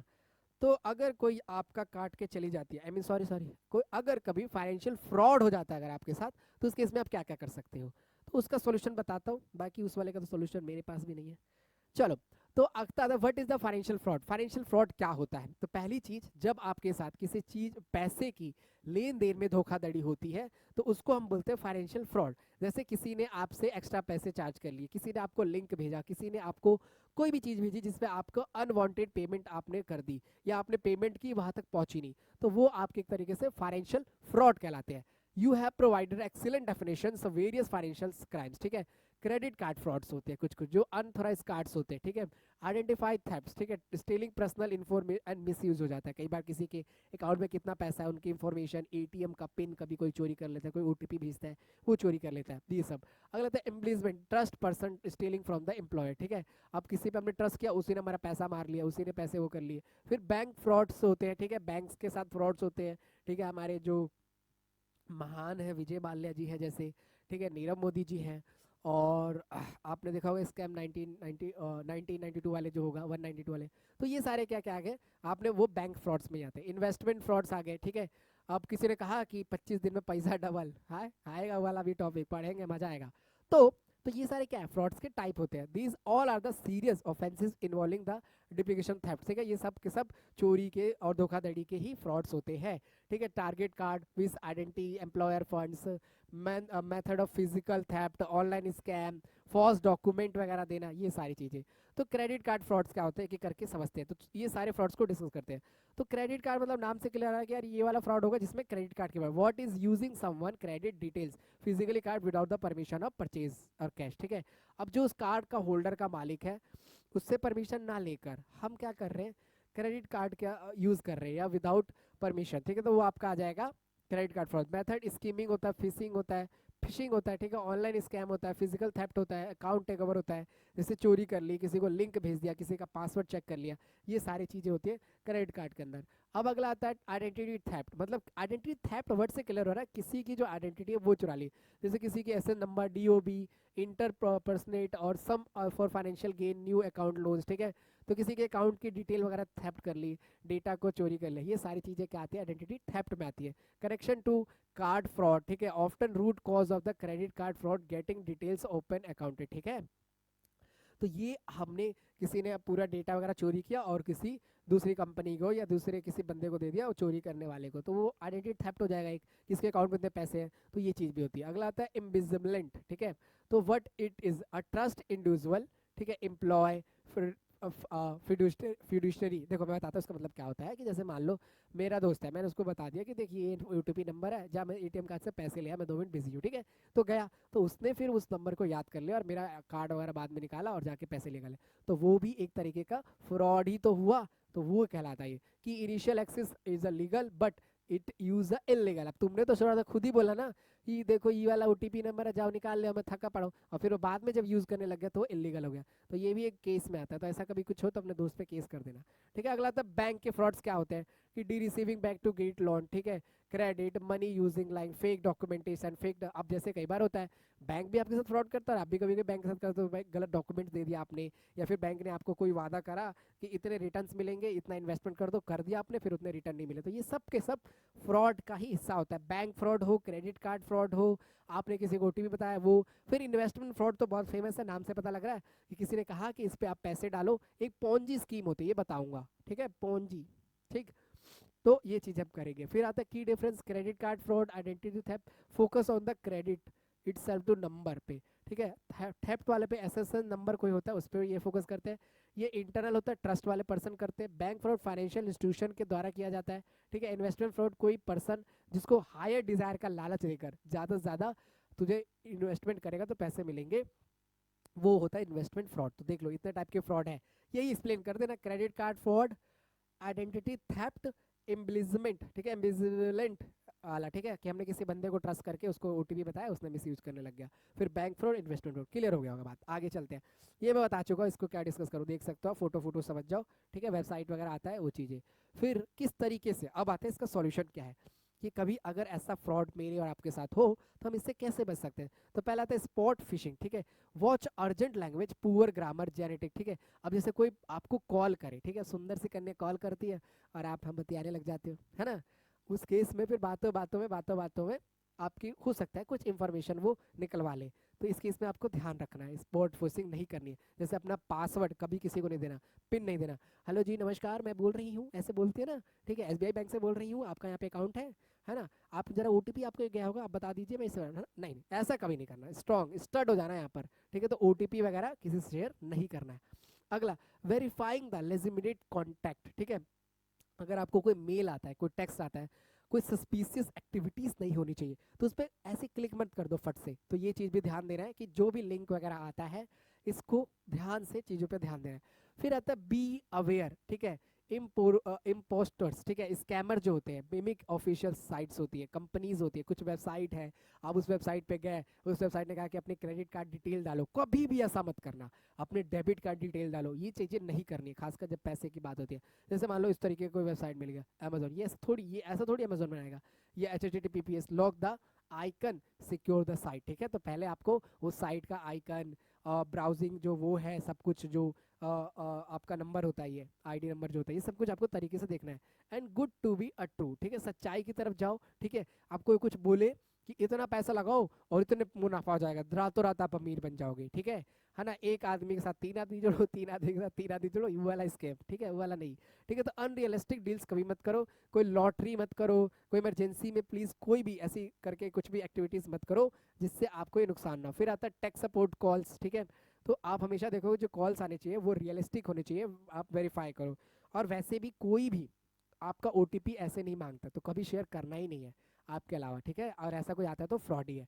तो इन सारी चीज़ों से आप किसी भी स्कैम से बच सकते हो, ठीक है। तो ये तरीके जिनसे आप बच सकते हो कि आपका कोई नुकसान ना हो फाइनेंशियली, देख लो। Be aware, good to be, verify limited contact, spot phishing, ठीक है। अगला देखते हैं, अगला सिक्योर योर अकाउंट डिवाइसेस, ठीक है। अब कैसे मैं अपना अकाउंट को सिक्योर कर सकता हूँ, क्या क्या एक्टिविटीज करके हम सिक्योर कर सकते हैं।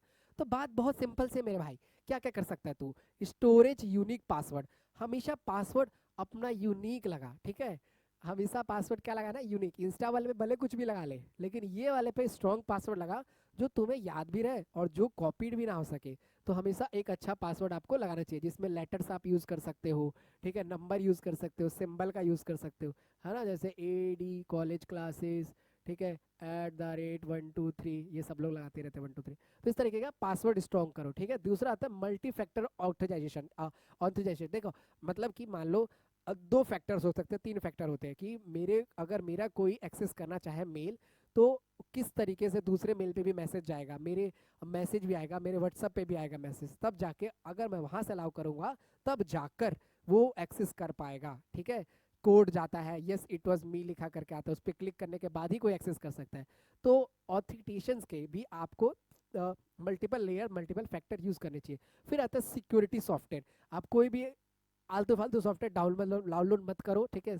आप अच्छे तरीके से इंस्टॉल करो और कोई एंटीवायरस वगैरह पे जो मेल फंक्शन होता है, कोई ऐप फालतू का वो डाउनलोड मत करो, ठीक है। एंड डिवाइस सिक्योरिटी, ठीक है, अपने डिवाइसेस को हमेशा क्या करो, प्रोटेक्ट करके रखो, पिन में लगा के रखो, थंबनेल वगैरह जो भी है, आपके बायोमेट्रिक वगैरह सब कुछ लगा के रखो, आपको आता ही होगी सारी चीज़ें, ठीक है। और किसी भी तरह के आलतू फालतू नेट वगैरह से कनेक्ट नहीं करना चाहिए, और या वाईफाई वगैरह से। फिर सॉफ्टवेयर अपडेट करके रखना चाहिए अपने लैब कंप्यूटर में, और फ़ोन में जब भी आप अपडेट करो तो तौर तरीके से अपडेट करो।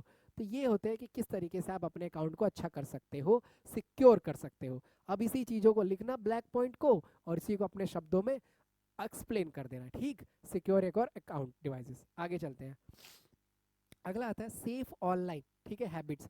अब ये बात जरूर सुनो ध्यान से, नए यूथ हो, जेनजी हो, तो ऑनलाइन सारी एक्टिविटीज करते रहते हो, ठीक है। ऑनलाइन प्यारी हो जाता है, ऑनलाइन ब्रेकअप भी हो जाता है ना। ये तो बहुत फास्ट चल रहा है सब कुछ, ठीक है।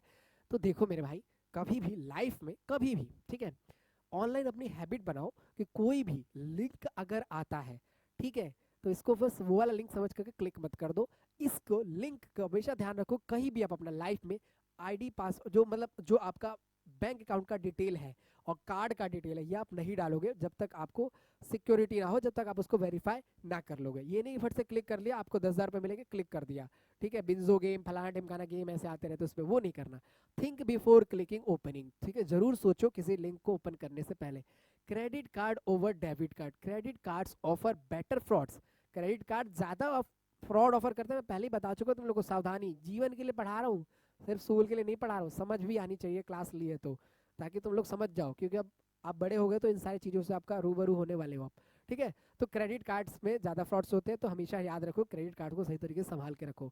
फिर आता है मॉनिटर योर अकाउंट, अपने अकाउंट को कभी कभी चेक करते रहो कि पहले से है कि नहीं है, कटे कि नहीं आए। तो अब किसी ने कहा पेमेंट डाल दिया और आपने चेक नहीं किया कि आई है कि नहीं, एक बार चेक कर लो भाई, एक बार चेक कर लो क्या जा रहा है। शो कर रहा है कि नहीं कर रहा, फिर बोलो हाँ हो गया, ठीक है। वैसे तो पैसे वाले में सजग रहते हैं लोग, लेकिन जो पुराने लोग हैं वो ज़्यादा सजग रहते हैं कि लाओ रुको एक बार चेक कर लो। आजकल के बच्चे ज़्यादा नहीं रहते हैं, तो आपको फोकस रहना चाहिए चीज़ पे, आदत डालो अपनी, ठीक है। फिर फ्रीज योर क्रेडिट, ठीक है। कोई अगर आपको दिखता है कभी भी या आपका, आप मान लो डेबिट कार्ड गिर गया या आपका क्रेडिट कार्ड खो गया, तो आप ये नहीं कि परसों जाएंगे नरसों जाएंगे बैंक में जाके उसको लॉक कराएंगे, नहीं। तुरंत आपको जितना ज़्यादा इमरजेंटली जा सकते हो प्रियोरिटी करके, प्रियोरिटाइज करके अपने सारे काम को, कि जाओ और उस काम को, उसको उस कार्ड को ब्लॉक करवाओ, ठीक है, या बंद कराओ कॉल वगैरह करके। तो फ्रीज करना ज़रूरी है, ठीक है। एंड बी प्राइवेट ऑनलाइन, ठीक है। जब भी आप ऑनलाइन रहो तो ये नहीं कि ऐसे खोल लिया सारे दोस्त बैठे ऐसे कर रहे हो अपना आईडी पासवर्ड डाल रहे हो, नहीं। आप जब भी पेमेंट वगैरह करो थोड़ा सा हाइड करके, थोड़ा सेफली पर्पज से। तो ये आपको सेफ हैबिट जरूर अपनानी चाहिए कि किसी भी लिंक ओपन करने से पहले सोचो, क्रेडिट कार्ड को ध्यान से रखो, अपने अकाउंट को चेक वेक करते रहो, और कभी भी क्रेडिट डेबिट कार्ड खो जाए तो उसको फ्रीज कराओ और प्राइवेटली चीज़ों को यूज़ करो, ठीक है। अब बात करेंगे एक पॉन्जी स्कीम की, पोकी स्कीम की। तो आप जानते ही हो पोकी स्कीम क्या होता है, ठीक है। पॉन्जी स्कीम के मैं आपके बारे में बात करता हूँ, ठीक है। इनको आप जानते होंगे जिन्होंने हेरा फेरी मूवी देखी होगी, ठीक है। तो पॉन्जी स्कीम क्या होता है? पॉन्जी स्कीम होता है फाइनेंशियल फ्रॉड वेयर, ठीक है। अभी समझाता हूँ ये स्कीम होता है, ध्यान समझना, ठीक है। अभी investor are paid return using the money from new investor, ठीक है। मान लो ये एक पर्सन है, ठीक है। अभी अच्छे से और समझ आ जाएगा बस एक बार। अब इसने कहा कि मुझे कुछ पैसे दे दो। अब इसने, ठीक है, ये मान लो ये पर्सन है, इनको ये है, ठीक है, ये मोहतरमा है। इन्होंने कहा कि मुझे पैसा दे दो, मैं डबल कर दूंगी 25 दिन में। हमने इनको पैसा दे दिया, ठीक है।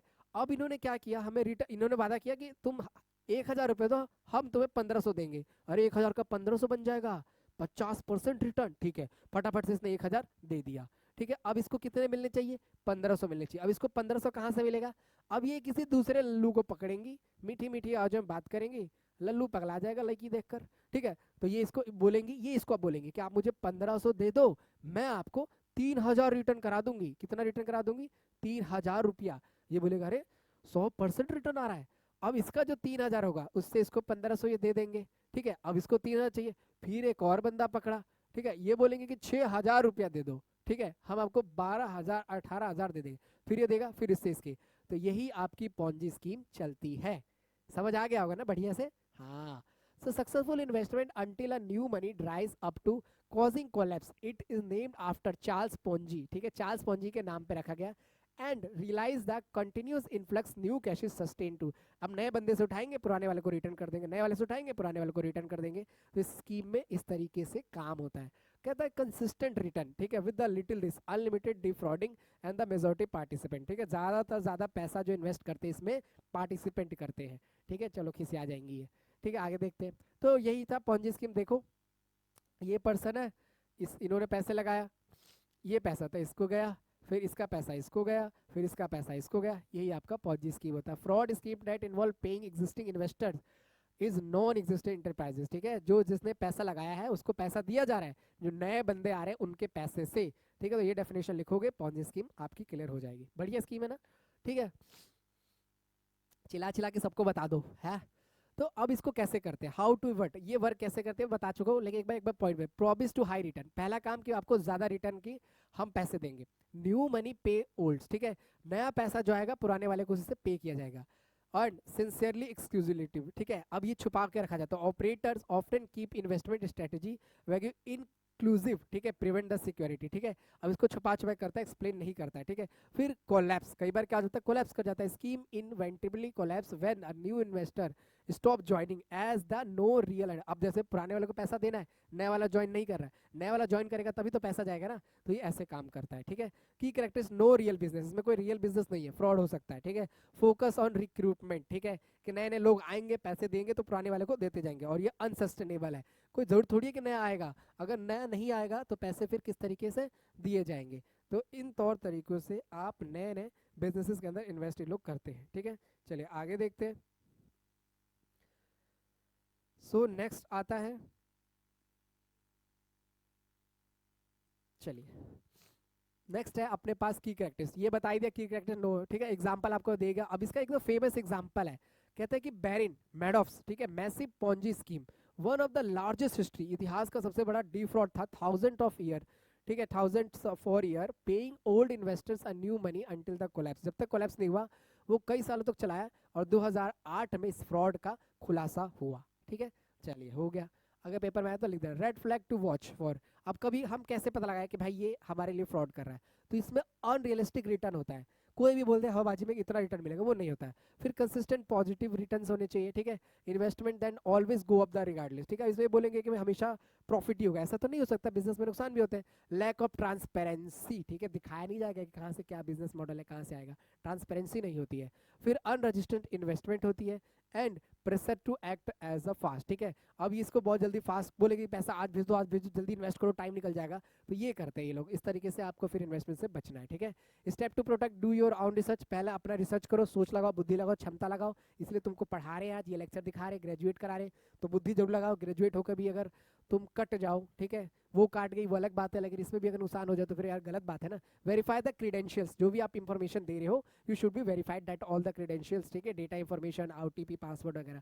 ठीक है, ask the questions, you have to ask the question कि how I can get a lot of returns in just a small amount of money and in small amount of time. ठीक है, तो यू कैन आस्क दैट। ठीक है, trust your instincts. ठीक है, आपका अगर कभी कोई जो मन कहता है, इच्छा कहती है, ठीक है, तो उस पर भी आप ध्यान दो। अंडरस्टैंड द इन्वेस्टमेंट प्रोसेस की वो क्या प्रोसेस है। Check the compliments. ठीक है, जगह रिव्यू वगैरह देखना है उसका कि कहाँ पे कितना रिव्यू आया, ये चीज़ें। फिर रिपोर्ट द सस्पिशियस। ठीक है, अगर कहीं कुछ लगता है कि कुछ चीज़ें गलत है कि या फिर कहीं आपको संदेह हो, तो वहाँ पे भी आपको ध्यान देना है। ठीक है, उसके बाद से अगर कभी बाय चांस, खुदा ना खास्ता, कभी आपको आपके साथ कोई स्कैम हो जाए, तो हमारी कुछ इंडियन रेगुलेटरी बॉडीज होती है जो इन पे ध्यान देती है। क्या ध्यान देती है कि भाई अगर कोई स्कैम होता है तो उसको कौन देखेगा।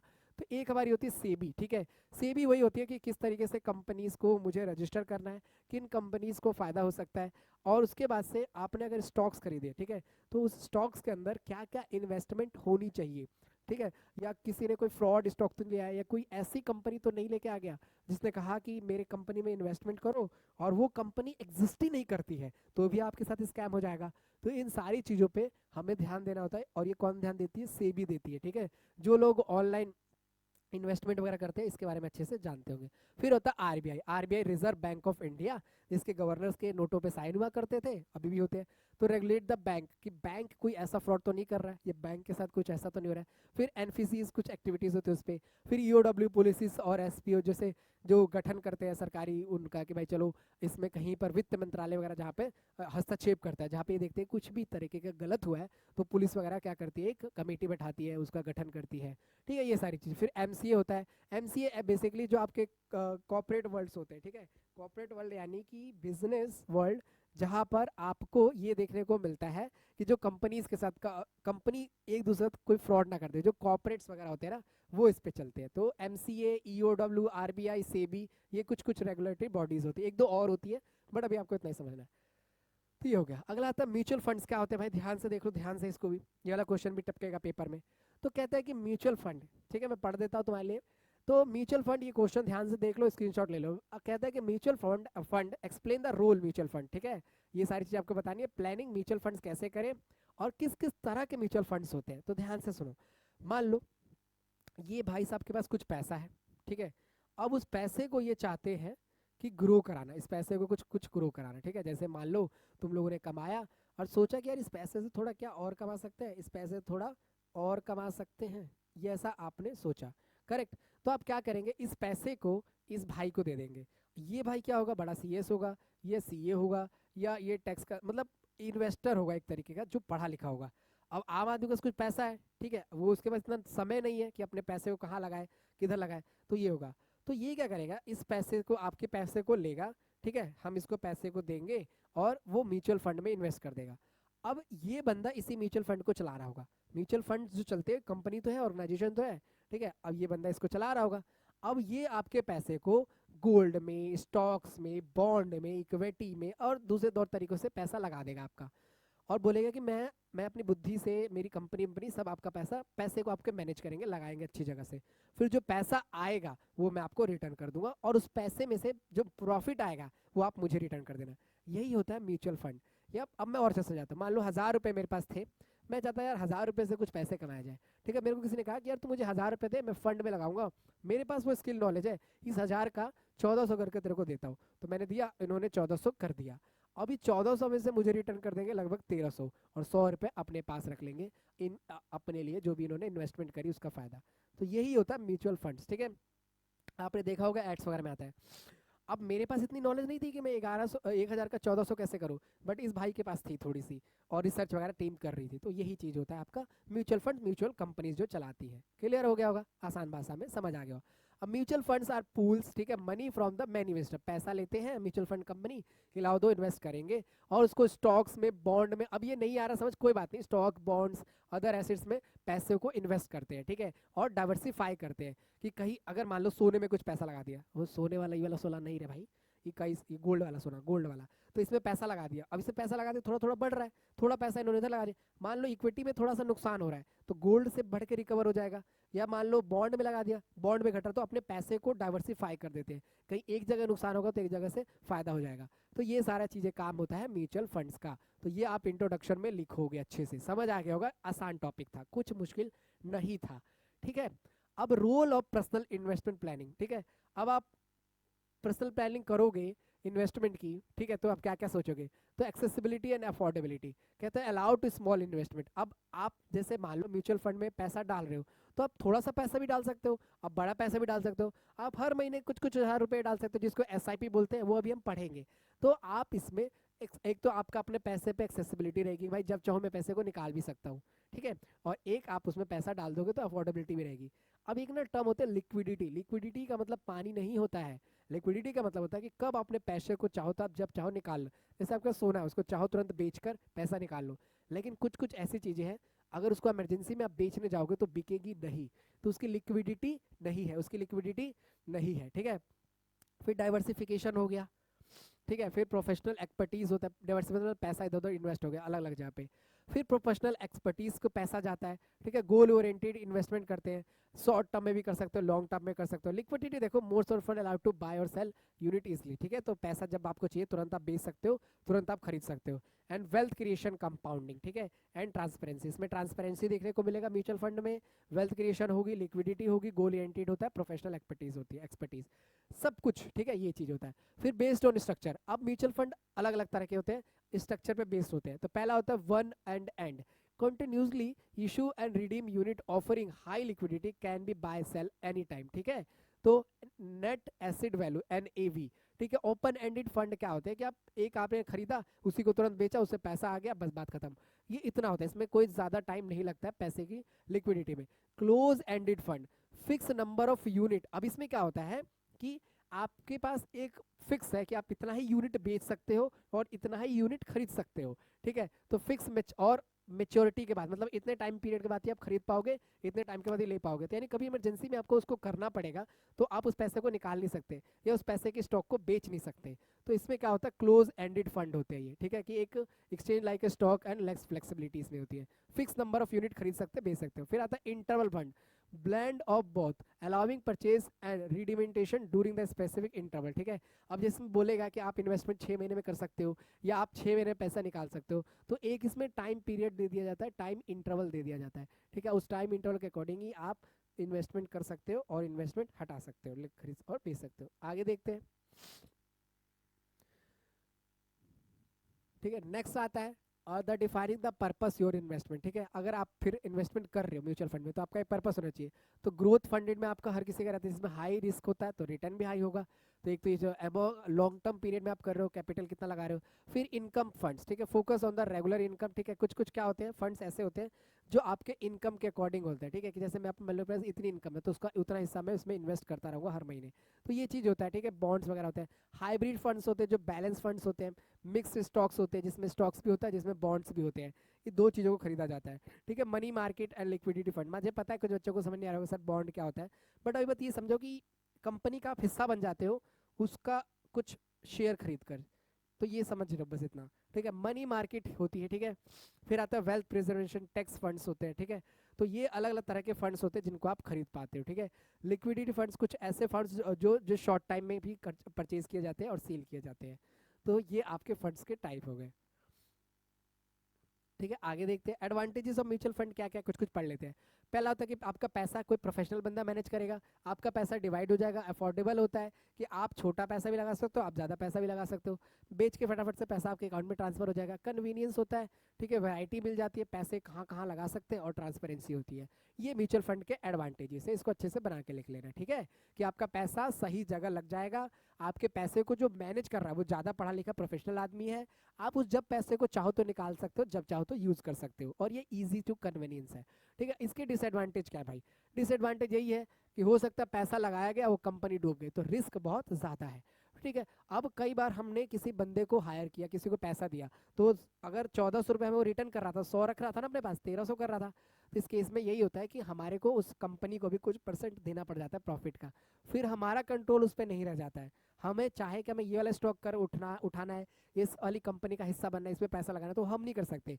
वो जिस म्यूचुअल फंड की कंपनी से हमने खरीदा है या जिस एक्सपर्टीज को इन्वेस्ट कराया वो खरीदेगा। फिर टैक्स इफिशिएंसी, इसमें टैक्स में कोई छूट ज़्यादा नहीं मिलता है।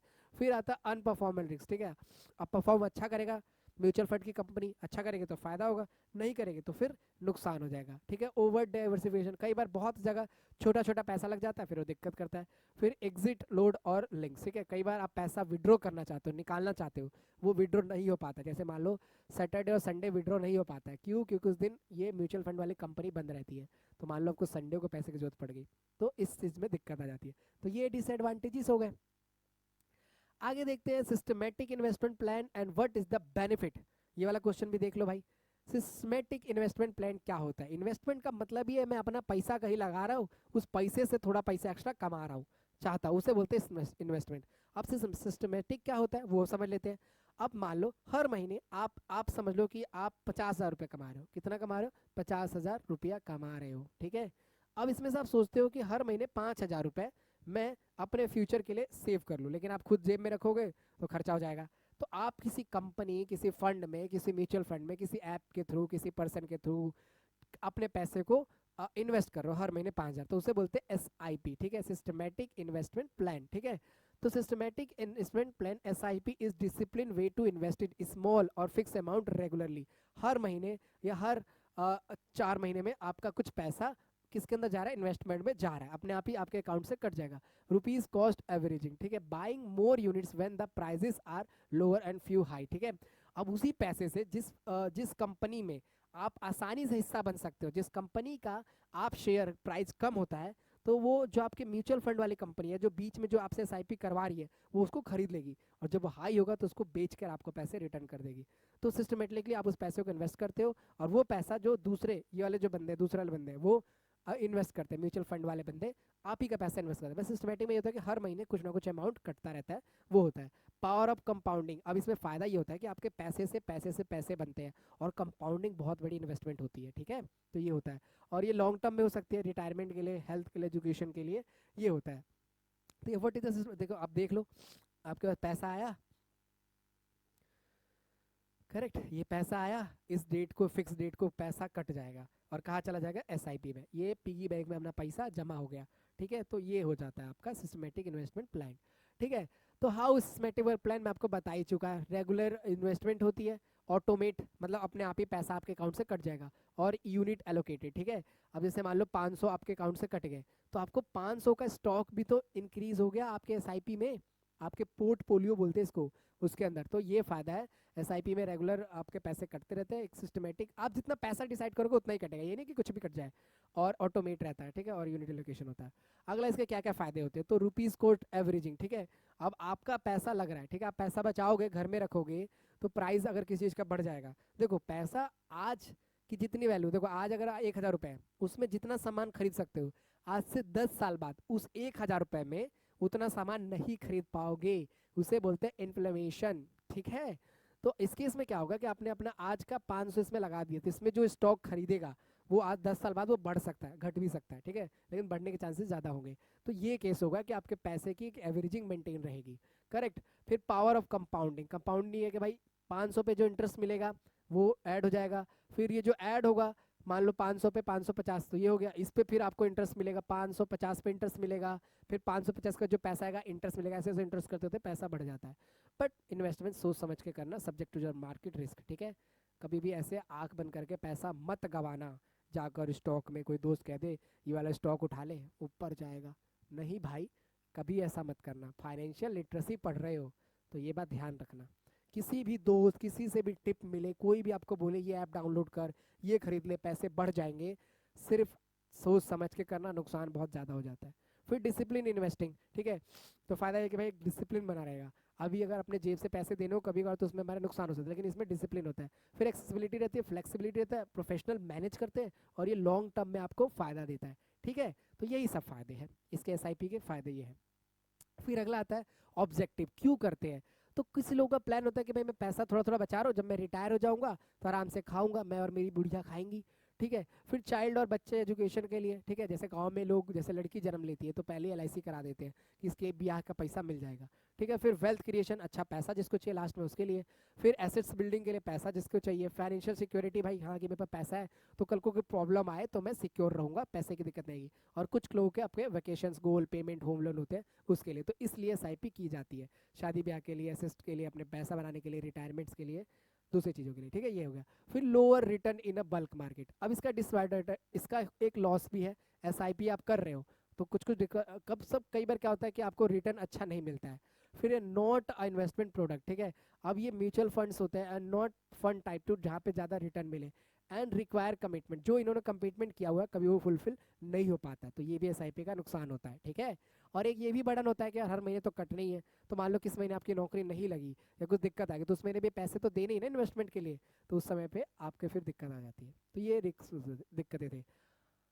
अब देखो टैक्स रिजीम्स क्या होते हैं, ठीक है, इस पर मैं एक आपको क्वेश्चन भी कराऊंगा, ठीक है, और लास्ट में न्यूमेरिकल कराऊंगा। देखो टैक्स रिजीम क्या होते हैं, एक बार इसको समझते हैं। देखो टैक्स रिजीम एक तरीके से रूल्स और रेगुलेशंस होते हैं जो हर साल, जो करंटली गवर्नमेंट होती है, जैसे निर्मला सीतारमण जी हैं, बीजेपी का भी गवर्नमेंट है, ठीक है, तो वो लेकर आते हैं। वो ये लगाते हैं कि भाई अगर कोई इंसान उसके उस देशवासी उस देश का हिस्सा है और वो कुछ पैसा कमा रहा है तो कुछ पैसा देश की डेवलपमेंट के लिए देता है, ठीक है, उसके इनकम से काटा जाता है, जैसे टीडीएस वगैरह भी आम भाषा में बोलते हैं। अभी हर साल नए नए टैक्स रिजीम आते हैं, जैसे जो अगर 5 लाख तक कमा रहा है तो उसको कितना परसेंट टैक्स दे रहा है। फिलहाल वाले न्यू के अकॉर्डिंग कोई टैक्स नहीं दे रहा है, लेकिन मान लो अगर 10 लाख आप कमा रहे हो तो आपको उसको 5% सरकार को देना पड़ेगा। आप 20 लाख कमा रहे हो तो आपको उसका 20% सरकार को देना पड़ेगा, है ना। ये सरकार अपने पास पैसा रखती है। तो आपको कभी कभी महसूस हुआ होगा, फील हुआ होगा, या आज आप जान जाओ कि जो भी आप काम देखते हो जिससे नेताजी मजा लेते हैं, उनके बेटे विदेशों में पढ़ते हैं, जो आपकी सेवा के लिए हाथ जोड़ते हैं, जो मार्केटिंग के बड़े बड़े होर्डिंग्स लगते हैं, वो सिर्फ तुम्हारे हमारे पैसों से होता है, हमारे ही टैक्सेस से पैसे कटते हैं। और आज के टाइम की गवर्नमेंट इतनी स्ट्रिक्ट है कि हर कोई भी आसानी से अपने टैक्सेस को बचा नहीं सकता है, ठीक है, यानी हमारे पैसे लगने तो लगने ही है। तो इसीलिए आपका ये जिम्मेदारी भी बनता है कि आप कभी क्वेश्चनिंग आए तो आप पूछो कि हाँ कहाँ गया, सरकार ने मेरा पैसा कहाँ खर्च किया। वोटिंग करो, वोट दो, सरकार चुनो, तो भी इस बातों पर ध्यान दो, क्योंकि जितने भी मंदिर बने हैं ना, इस सब में पैसा आपका ही लगता है, हमारा ही लगता है, जो टैक्स पेयर होता है उनका ही लगता है। ये जो रोड्स है, ये सारी चीज़, तो अगर ये खराब भी होती है तो इसके लिए आस्किंग करनी चाहिए। लेकिन दिक्कत ये है कि लोग हैं अंधभक्त, ठीक है, कई सारे लोगों को तो टैक्स लगता ही नहीं है। 5 लाख से कम, 5 लाख बहुत कम लोग कमाते होंगे इंडिया में, ठीक है, तो वो लोग टैक्स देते ही नहीं है, तो वो लोग बस ऐसे हवाबाजी में करते थे। लेकिन हर टैक्स पेयर को स्पेशल बेनिफिट्स मिलने चाहिए, क्योंकि मेहनत का पैसा टैक्स पे किया जाता है, ठीक है। अब देखते हैं कि हमारे पास एग्जेम्पशंस क्या होते हैं, डिडक्शन क्या होते हैं। देखो एग्जेम्पशंस क्या होता है कि आप वो एक्टिविटी करते हो, वो काम करते हो जिससे आपको टैक्स के अंदर टैक्स नहीं देना पड़ता उस एक्टिविटी को करने के लिए। जैसे आप एग्रीकल्चर वर्क करते हो, या फिर वहाँ पे आपको सब्सिडी दे दी जाती है कि वहाँ पे अगर आपको इतना ही प्रॉफिट हुआ, आपने एग्रीकल्चर किया, खेती किया और आपने अच्छा खासा कमाया, तो उस पर टैक्स ज़्यादा नहीं देना पड़ेगा, सब्सिडी मिल जाती है। अब डिडक्शन क्या होता है कि जहां पर आपको टैक्स लगना था लेकिन आपने कुछ ऐसी इन्वेस्टमेंट कर दी, वहां पे पैसे लगा दिए जहां पर टैक्स नहीं लगेगा, जहां पर टैक्स नहीं लगेगा वो होता है डिडक्शन, ठीक है। तो ये आपकी दो चीजें होती है। अब गवर्नमेंट हमेशा आपसे पैसा नहीं लेना चाहती है, आपकी एक्टिविटीज को भी देखती है कि किन किन एक्टिविटीज में आप इन्वॉल्व हो। जैसे अगर आप डोनेशन देते हो, ठीक है, तो इन सब में आपको टैक्स के ऊपर छूट मिल जाती है, टैक्स के अंदर डिडक्शन मिल जाता है, ठीक है। तो ये दो चीजें अपने को देखने को और मिलती है। कहता है कि amount separated from the taxable income, ठीक है। तो एक बार दोनों में डिफरेंस देख लेते हैं, पेपर में आए तो आप लिखिएगा। कहते हैं amount subtract from taxable income, जो इनकम टोटल आनी थी उसमें से इसमें छूट मिल जाती है, ठीक है, सब्ट्रैक्ट हो जाता है अमाउंट एक्सप्लेन्ड, ठीक है, exempted from the taxable income, ठीक है। अब देखो दोनों में फर्क है। इसमें क्या है कि मान लो मेरे पास 6 लाख की मेरी इनकम थी, ठीक है, अब 6 लाख पे मुझे टैक्स देना था 5%, करेक्ट। अब मैंने वहां पर इस 6 लाख में से कुछ पैसा एनजीओ को डोनेट कर दिया, कुछ पैसा मैंने होम लोन में लगा दिया, तो यहाँ पर मुझे टैक्स के अंदर कुछ डिडक्शन देखने को मिलेगी। तो ये होता है डिडक्शन।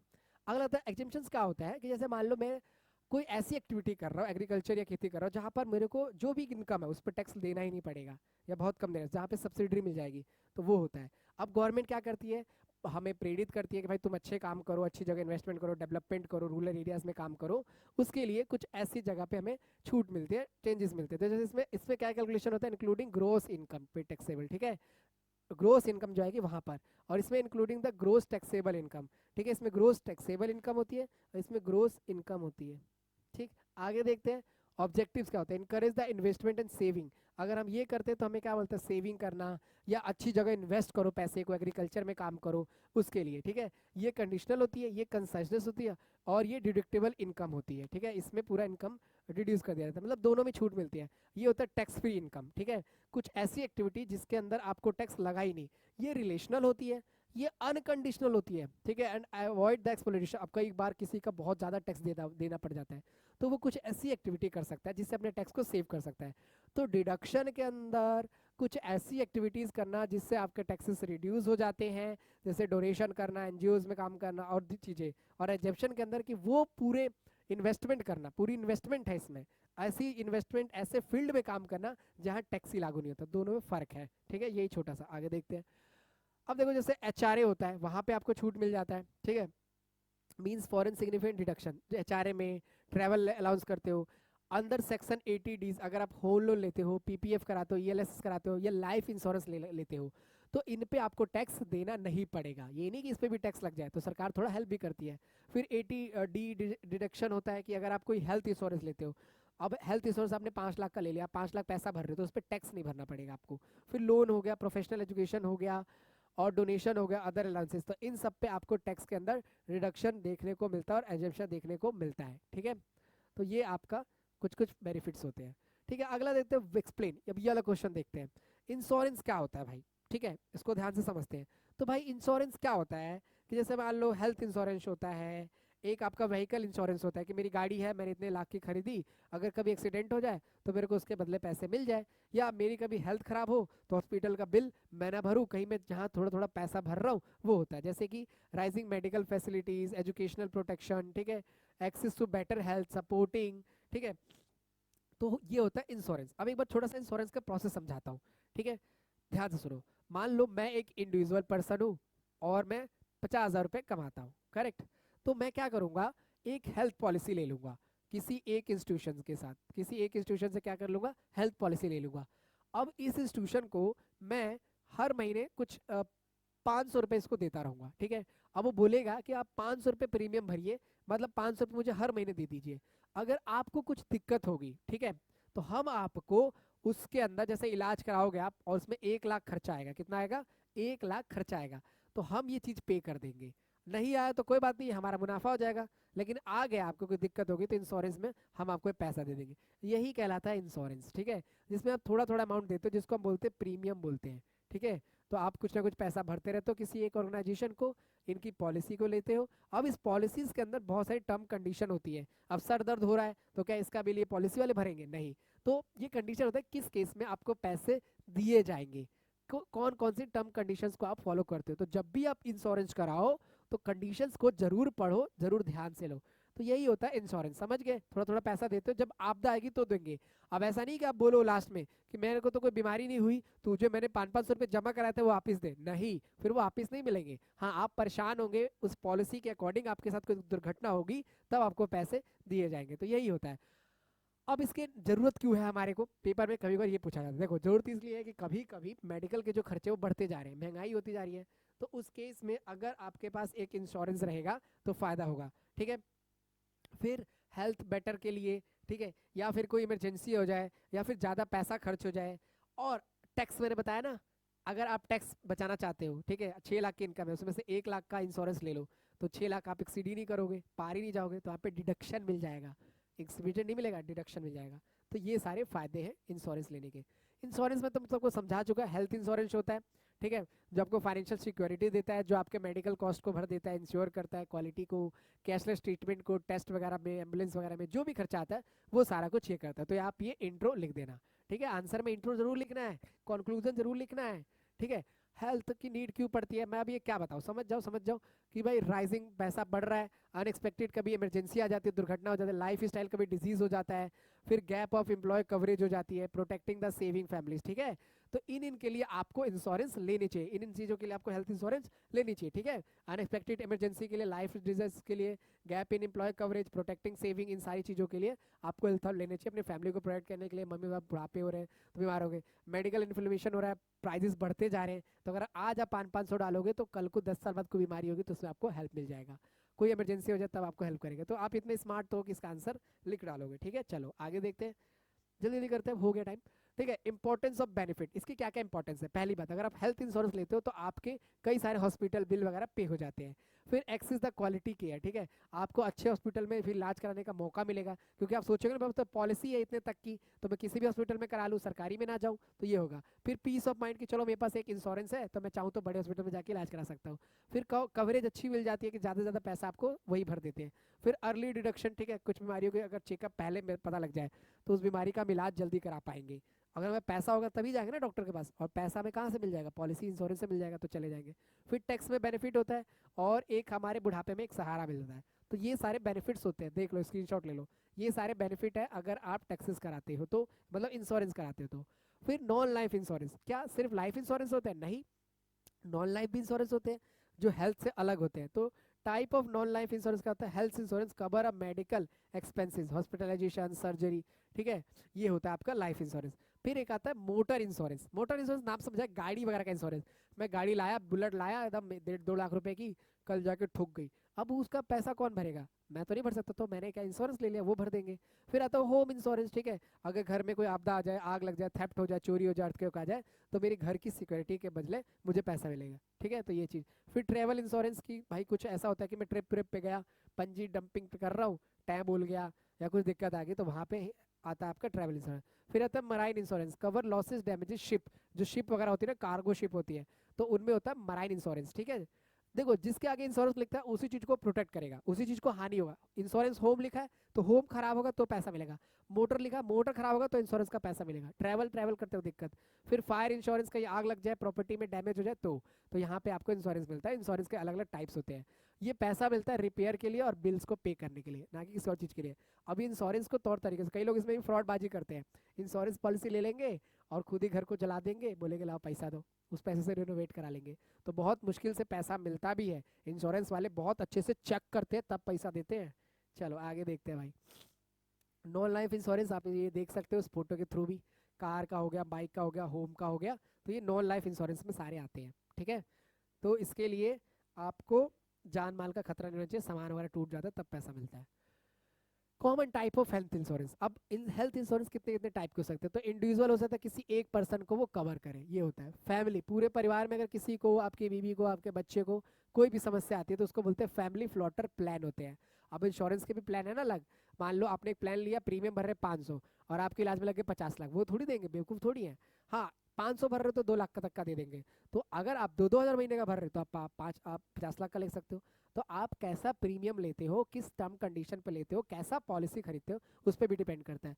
फिर ग्रुप हेल्थ इंश्योरेंस होता है, ग्रुप के लिए। सीनियर सिटीजन का हेल्थ इंश्योरेंस होता है जो आपके एडल्ट वगैरह होते हैं उसमें। फिर क्रिटिकल इलनेस, कोई बीमारी होती है जो लगभग जिसमें ज़्यादा खर्चा होता है, कैंसर वगैरह, हार्ट अटैक वगैरह, उसके लिए क्रिटिकल इलनेस वाला एक इंश्योरेंस होता है। फिर आता है मेटर्निटी, यानी मदर वगैरह जो होती है वो डिलीवरी करते हैं बच्चे वगैरह को, न्यूबॉर्न को, उसका हेल्थ इंश्योरेंस होता है। Top and super top provide the additional coverage once वो बेस पॉलिसी लमसम, ठीक है, जिसमें ज़्यादा पैसा इन्वेस्ट कर सकते हो। तो ये टाइप ऑफ इंश्योरेंस इसको आप देख सकते हो, ठीक है। तो इसमें से 4 आप एक्सप्लेन कर देना, ठीक है, एक अकेला बंदे का, एक पूरे परिवार का, एक आपके बुढ़ापे का इंश्योरेंस, ऐसे करके तो आपको अच्छे खासे नंबर मिल जाएंगे।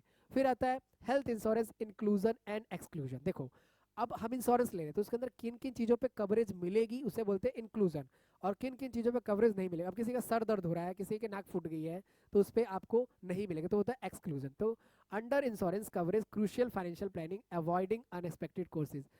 अब कौन कौन सी चीजें इंक्लूजन है, कौन कौन सी चीजें कवर्ड की जाएंगी, मतलब ये अगर दुर्घटना घटेगी तो आपको इंश्योरेंस का पैसा मिलेगा। Inclusion specific medical expenses services, ये पॉलिसीज इसके अंदर होती है, ठीक है। तो इंक्लूजन में देखो ये आ गया कि inpatient hospitalisation cost associated being 24 घंटे में जो भी कॉस्ट वगैरह लगेगा, रेंट, डॉक्टर की कंसल्टेंट फीस, नर्सिंग फीस, ये सारा कुछ आपका कौन भरेगा, इंश्योरेंस भरेगा। फिर pre and post hospitalisation, medical expenses insure that certain 30 से 60 दिन का खर्चा या 60 से 90 दिन का खर्चा हॉस्पिटल दे देगा। अब ये नहीं कि हॉस्पिटल नहीं, इंश्योरेंस कंपनी दे देगी। फिर डे केयर ट्रीटमेंट जो होता है 24 घंटे का हॉस्पिटलाइजेशन खर्चा, सर्जरी वर्जरी खर्चा भी, कीमोथेरेपी वो दे देगा। फिर एम्बुलेंस के चार्जेस भी कौन दे देगा, हेल्थ इंश्योरेंस दे देगा। फिर एनुअल चेकअप जो साल भर में एक चेकअप होगा वो हेल्थ इंश्योरेंस देगा। नो क्लेम बोनस, ठीक है, increasing the insured that discount premium, इसमें भी आपका पॉलिसी के अंदर ही आते हैं, ठीक है। फिर कैशलेस फैसिलिटीज जो होती है वो भी सारा कौन करता है, इंक्लूजन में आता है। मतलब ये सारी चीजें कवर की जाएंगी अगर आपके साथ इनमें से कोई चीज दुर्घटना घटती है या ये चीजें आप अपने इंश्योरेंस अंदर करवा रखी है तो आपको उसमें बेनिफिट मिलेगा। अब ये कुछ चीजें जिनमें बेनिफिट नहीं मिलेगा, जैसे pre existing dialysis, medical condition the policy holder had before purchasing policy including initiated 2 और 4 ईयर्स। अब ये किसी इंसान को 2-4 साल पहले से वो बीमारी चली आ रही है, ठीक है, वो परसों या 2 महीने बाद हॉस्पिटलाइज होने वाला है, तो 2 महीने का प्रीमियम भर के 500-500 हज़ार रुपये 50 लाख का इलाज थोड़ी करा सकता है। तो कुछ ऐसी कंडीशंस जिनमें आपको पैसा नहीं दिया जाएगा उसको बोलेंगे एक्सक्लूसिव, ठीक है। जैसे कॉस्मेटिक या प्लास्टिक सर्जरी, किसी का मूड बना कि मैं वो होठ को मोटा करा लूँ, कुछ करा लूँ, तो वो नहीं होगा। या फिर आइस की सर्जरी करा लूँ, तो वो नहीं हो सकता है। फिर सेल्फ इन्फ्लिक्ट सर्जरी, आपने अपने आप को चोटिल कर लिया, नस काट ली रिंग तेरे प्यार में, ठीक है, तो उस केस में भी आपको नहीं मिलेगा।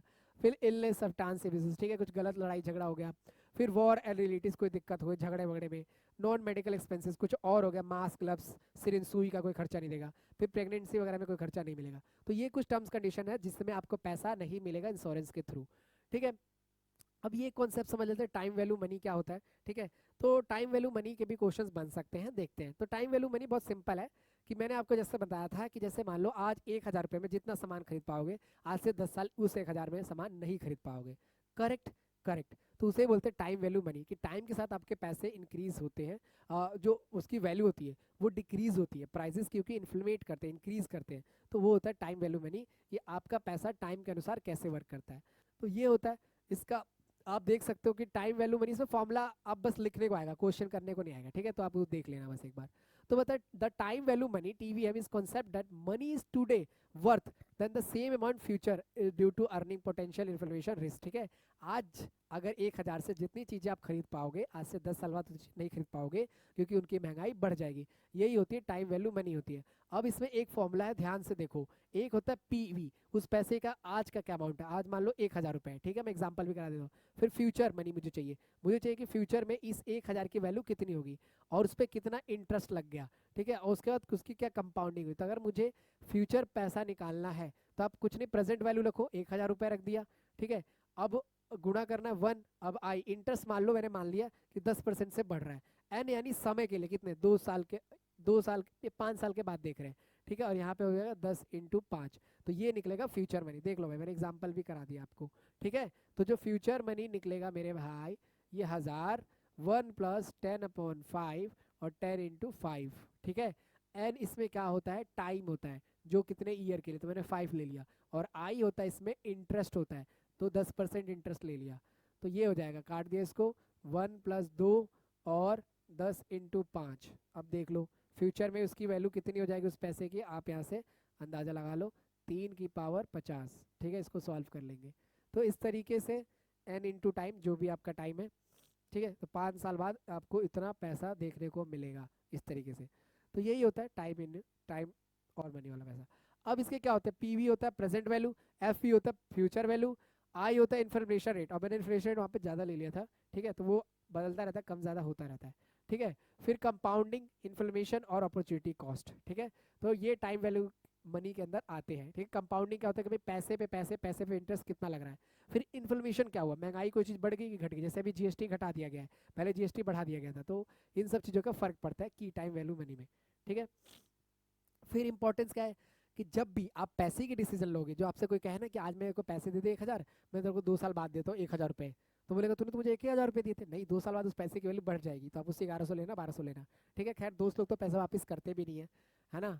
तो ये चीज़ होता है। तो इन्फॉर्म डिसीजन आप ले सकते हो अगर आपके पास नॉलेज है फाइनेंशियल की। फिर अच्छा फाइनेंशियल प्लानिंग कर सकते हो, कैश फ्लो का फ्लो आप सही रख सकते हो, भाई किसको देना किसको नहीं देना। फिर इन्वेस्टमेंट के एनालिसिस कर सकते हो अगर आप टाइम वैल्यू मनी को माइंड में रखकर चलते हो, तो सोच समझ कर। तो ये होता है टाइम वैल्यू मनी का फॉर्मूला, ये रहा, आपको मैंने बता दिया, आप इसको स्क्रीनशॉट ले सकते हो। Future value, present value, I1 interest, n × t, ठीक है, n × t है ये, मैंने थोड़ा सा गलती कर दिया था वहाँ पे, आप n इंटू टी रख रहे हैं कितने टाइम के लिए और कितने ईयर के लिए और कितना इंटरेस्ट लगा है। तो इस तरीके से आप कैलकुलेट कर सकते हो। ठीक है, चलो अब न्यूमेरिकल पे क्वेश्चन करते हैं दो। थोड़ा ध्यान से बैठ जाओ, 5 मिनट ध्यान से देख लो, क्योंकि न्यूमेरिकल भी आ सकता है भाई। देखो इसमें ना एक क्वेश्चन दिया गया है कि किसी पर्सन, जैसे मान लो क्या कह रहा है कि एक अनिल नाम का बच्चा है, ठीक है, कोई पर्सन है, ठीक है, बच्चा नहीं है, वो 54 ईयर्स का है। ठीक है, ऐसी अमित है, ऐसी प्रिया है, वो 68 के और 84 के है। अब एक पुराना टैक्स रिजीम है, टैक्स रिजीम मतलब वो रूल रेगुलेशन कि कितनों को टैक्स दिया जाएगा कितनों को नहीं दिया जाएगा। तो देखो जो लोग जनरल में है, ठीक है, जनरल कैटेगरी से आते हैं, ये 2022 और 2023 का डिस्कशन कर रहे हैं, 2022 और 2023 का। ठीक है, नेक्स्ट टाइम से हम अच्छी राइटिंग लिखेंगे, इसके लिए सॉरी अभी। ठीक है, तो देखो जो 0 से लेकर 2.5 लाख रुपए कमाता है उसको कोई टैक्स नहीं देना। ठीक है, सीनियर सिटीजन को भी नहीं देना, और जो 80 साल से ऊपर है उनको भी नहीं देना। लेकिन जो 2.5 लाख से 3 लाख कमाते हैं, वो जनरल में अगर है और 60 साल से कम है तो उसको 5% टैक्स देना पड़ेगा। 3 लाख से 5 वाले को 5% टैक्स देना पड़ेगा। 5 लाख जो कमाता है 10 लाख उसको 20%। तो ऐसे दे रखा है। अब इसमें सिटीजन के एज पे भी डिफाइन कर दिया है कि अगर वो सीनियर है तो इतना टैक्स, अगर वो सुपर सीनियर है तो इतना टैक्स। सुपर सीनियर को कहाँ तक, 5 लाख तक कोई टैक्स नहीं देना। लेकिन जो आपका 60 से 70 साल का बंदा है उसको 5% देना है 5 लाख पर। ठीक है, बाकी जो जनरल में 60 साल से कम का उम्र का बंदा है उसको 1.5 लाख पे टैक्स नहीं देना, लेकिन वो 1.5 लाख से 3 लाख पे ज्यादा टैक्स देना है। तो ये टैक्स का रेट है कि इतना कमाओगे उतना इतना टैक्स आपको भरना पड़ेगा। लेकिन इसमें एज का भी कंडीशन दिया गया, तो हम एक का निकालते हैं, दो का आप निकालना। अनिल की एज है कितनी, 54 है, तो यानी कि अनिल इस वाले में आता है। ठीक है, अब इसकी इनकम है 20 लाख, क्या है इसकी इनकम, 20 लाख। ठीक है, तो ध्यान से देखते हैं। अब कुछ ये टैक्सेस होते हैं जिसमें डिडक्शन मिलता है, रिबेट मिलता है, ठीक है, छूट मिलती है। तो ये होता है आपका रिबेट 1860%। फिर आपका हेल्थ एजुकेशन में आपको जो टैक्स में छूट मिल जाता है वो ये होता है। तो हम पहले इसका टैक्स निकालेंगे और जो छूट वगैरह को लिखेंगे।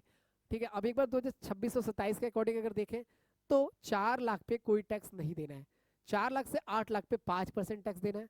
8 लाख से 12 लाख की इनकम में 10% टैक्स देना है। और 12 से 16 पे 15 लाख का, 16 से 20 पे 20% का, और 20 से 24 पे 25। अब 24 लाख से ज्यादा कमाता है उसको 30%। ये उसको इतने टैक्सेस देने हैं। अब ये टैक्सेस कैलकुलेट कैसे करते हैं वही हम सीखने जा रहे हैं। तो देखो उस पर्सन की एज थी 54, ठीक है, वो 20 लाख कमा रहा था। तो पहले तो इस कंडीशन में वो आएगा, ठीक है, 2 लाख से ऊपर गया तो उसको 5% टैक्स भरना पड़ेगा, तो यानी 12,500। अब ये 12,500 जो टैक्स निकला है ये 2.5 लाख का 5% है। फिर वो 5 लाख भी कमा रहा है क्योंकि 20 लाख तक जा रहा है, तो 5 लाख पे उसका टैक्स कितना बना, 20% इतना। फिर 10 लाख पे उसका टैक्स कितना बना, 30% इतना। ठीक है, अब टोटल उसका टैक्स इन तीनों को जोड़ देंगे आपको, ठीक है, क्योंकि वो तीनों 20 लाख तक जा रहा है ना, तो इस पे 5% लगाया, ठीक है, इस पे 20% टैक्स लगा, और इस पे 30%। इन्हीं का निकालना है, इसका नहीं, इसका। ठीक है, और निकाल के हमने जोड़ दिया। अब देखो इसमें ना डेप, एक आपका रीडेप भी होता है, ठीक है, और एक आपका एक्चुअल होता है 4%, वो डिडक्ट हो जाता है, कट जाता है। ठीक है, तो ये चीज होता है। तो आपको नॉर्मली क्वेश्चन आएगा, घबराओ नहीं कि किस तरीके से टैक्स कैलकुलेट करो इस पर्सन का। तो आप कुछ नहीं, उनका परसेंटेज निकाल देना अकॉर्डिंग टू गिवन रेट। अब हो सकता है पेपर में 10 दे रखा हो या 15 दे रखा हो, ये अब ये पुराने टर्मिनोलॉजी के अकॉर्डिंग था, पुराने टैक्स रिजिम के अकॉर्डिंग था। ये 54 साल का बंदा था इसलिए यूज हुआ, हो सकता है ये 60 साल का हो। अब ये वाले क्वेश्चन का स्क्रीनशॉट लेके देखो। ठीक है, अब ये 68 का होता तो 68 वाले पर्सन को, ठीक है, कब टैक्स देना पड़ता, यहां पर आकर टैक्स देना पड़ता। ठीक है, यानी 3 लाख पर उसको टैक्स देना पड़ता, 5 लाख पर टैक्स देना पड़ता, 10 लाख से अबव पे। तो थोड़ा सा एज का भी देख लेना क्वेश्चन है तो मैंने क्वेश्चन आपको दिखा दिया, आ सकता है पेपर में। ठीक है, तो कभी कभी आ जाता है। ठीक, तो ये देखो, अब आपको कोई न्यू टैक्स रिज्यूम के अकॉर्डिंग निकालने के बोले, ठीक है, और कोई इंसान कितना कमाता है, 20 लाख कमाता है, कितना कमाता है, 20 लाख। तो आप इस पे कोई टैक्स नहीं निकालोगे। 4 लाख पे उसका टैक्स निकालना 5%, फिर 8 लाख पे निकालो 10%, 12 15 पे ये 16 लाख पे 20%, और इनको जोड़ दो, ये उसका टैक्स हो जाएगा। बाकी कोई डिडक्शन वगैरह दे रखा तो आप उसमें डिड्यूस कर लेना। फिर आता, चलो मान लो आप कहीं पैसा लगाते हो, दूसरा न्यूमेरिकल ये है। ठीक है, कहीं आप पैसा लगाते हो तो उसका क्या रिस्क है और क्या रिटर्न है, हम ये देखते हैं। मान लो हमने पैसा लगाया जब मार्केट एकदम बूम पे था, हाई चल रहा था, तो वहां पे प्रोबेबिलिटी थी रिस्क का 0.2%, हमें रिटर्न मिला था 40% रिटर्न मिल रहा था। फिर स्टैग्नेंट यानी बीच में थी मार्केट, हमें 20%। अब थर्ड की उस समय मार्केट लो पे थी तो उस समय हमारे को इतना रिटर्न मिल रहा था। ठीक है, तो अगर हमें कैलकुलेट करना हो, क्या कैलकुलेट करना हो, रिटर्न कैलकुलेट करना हो, क्या करना हो, रिटर्न। ये फॉर्मूला याद रख लो भाई, ये फॉर्मूला पूछा जा सकता है। ठीक है, रिटर्न्स कैलकुलेट करने हो तो हम क्या करते हैं, पी आई इंटू आर आई करते हैं। ठीक है, तो मतलब हमने पहले इसको परसेंटेज को पॉइंट में कन्वर्ट कर लिया। क्या करेंगे, 40% है, इसको 100 से डिवाइड कर देंगे तो आएगा 0.4, क्योंकि ये परसेंटेज था, परसेंटेज से हमें इसको न्यूमेरिकल वैल्यू में जाना है, फ्रैक्शन उसमें। तो ये 30 है और ये 0.4 है तो 0.5। अब ये पी आई है हमारा है और ये हमारा आर आई है, इन दोनों को गुणा कर लिया और गुणा करके क्या कर लिया, ऐड कर लिया। तो ये आ गया हमारा ई आर। ठीक है, क्या आ गया, ई आर, ध्यान से देखना। तो ये आ गया हमारा रिटर्न्स, कितना आ गया, रिटर्न, रिटर्न। फिर मैं रिस्क कैलकुलेट करवा रहा हूँ, तो रिस्क ये रहा। तो रिस्क आप दो तरह से निकाल सकते हो, वेरिएंस और स्टैंडर्ड डेविएशन का यूज करके। कॉमर्स के बच्चे इसको बहुत अच्छे से जानते होंगे, 11 से उनके दिमाग में बस जाती है। अब क्या करना है इस केस में, प्रोबेबिलिटी इसमें कितनी है, 30 है, रिटर्न 40% का 0.4। ठीक है, ये आपके रिटर्न्स हो गए। कहाँ से लिए मैंने रिटर्न्स, ये रिटर्न्स यहाँ से लिए। ठीक है, ये रिटर्न्स ये रहे। ठीक है, तो ये रिटर्न यहाँ पे लिख दिए। अब इसका क्या फॉर्मूला होता है कि जो भी हमारे रिटर्न्स है उसमें से ई आर को घटाना है। अब ई आर कहाँ आया हमारा, ये रहा ई आर। ठीक है, ई आर कितना है, 0.14। ठीक है, तो हम क्या कर रहे हैं, इस 0.4 को घटा रहे हैं, किसमें से, रिटर्न से। किसमें से, रिटर्न ये रहा, इसमें से ई आर घटा दिया, रिटर्न में से ई आर घटा दिया। अब रिटर्न ई आर करते करते हम कहाँ पे आ गए, फिर स्क्वायरिंग फॉर्मूले पे आ गए। तो हमने अब क्या किया, ई आर वाले का स्क्वायर किया, इसका स्क्वायर किया, इसका स्क्वायर किया, इसका रिटर्न में से घटाकर, फिर ये आंसर आ गया।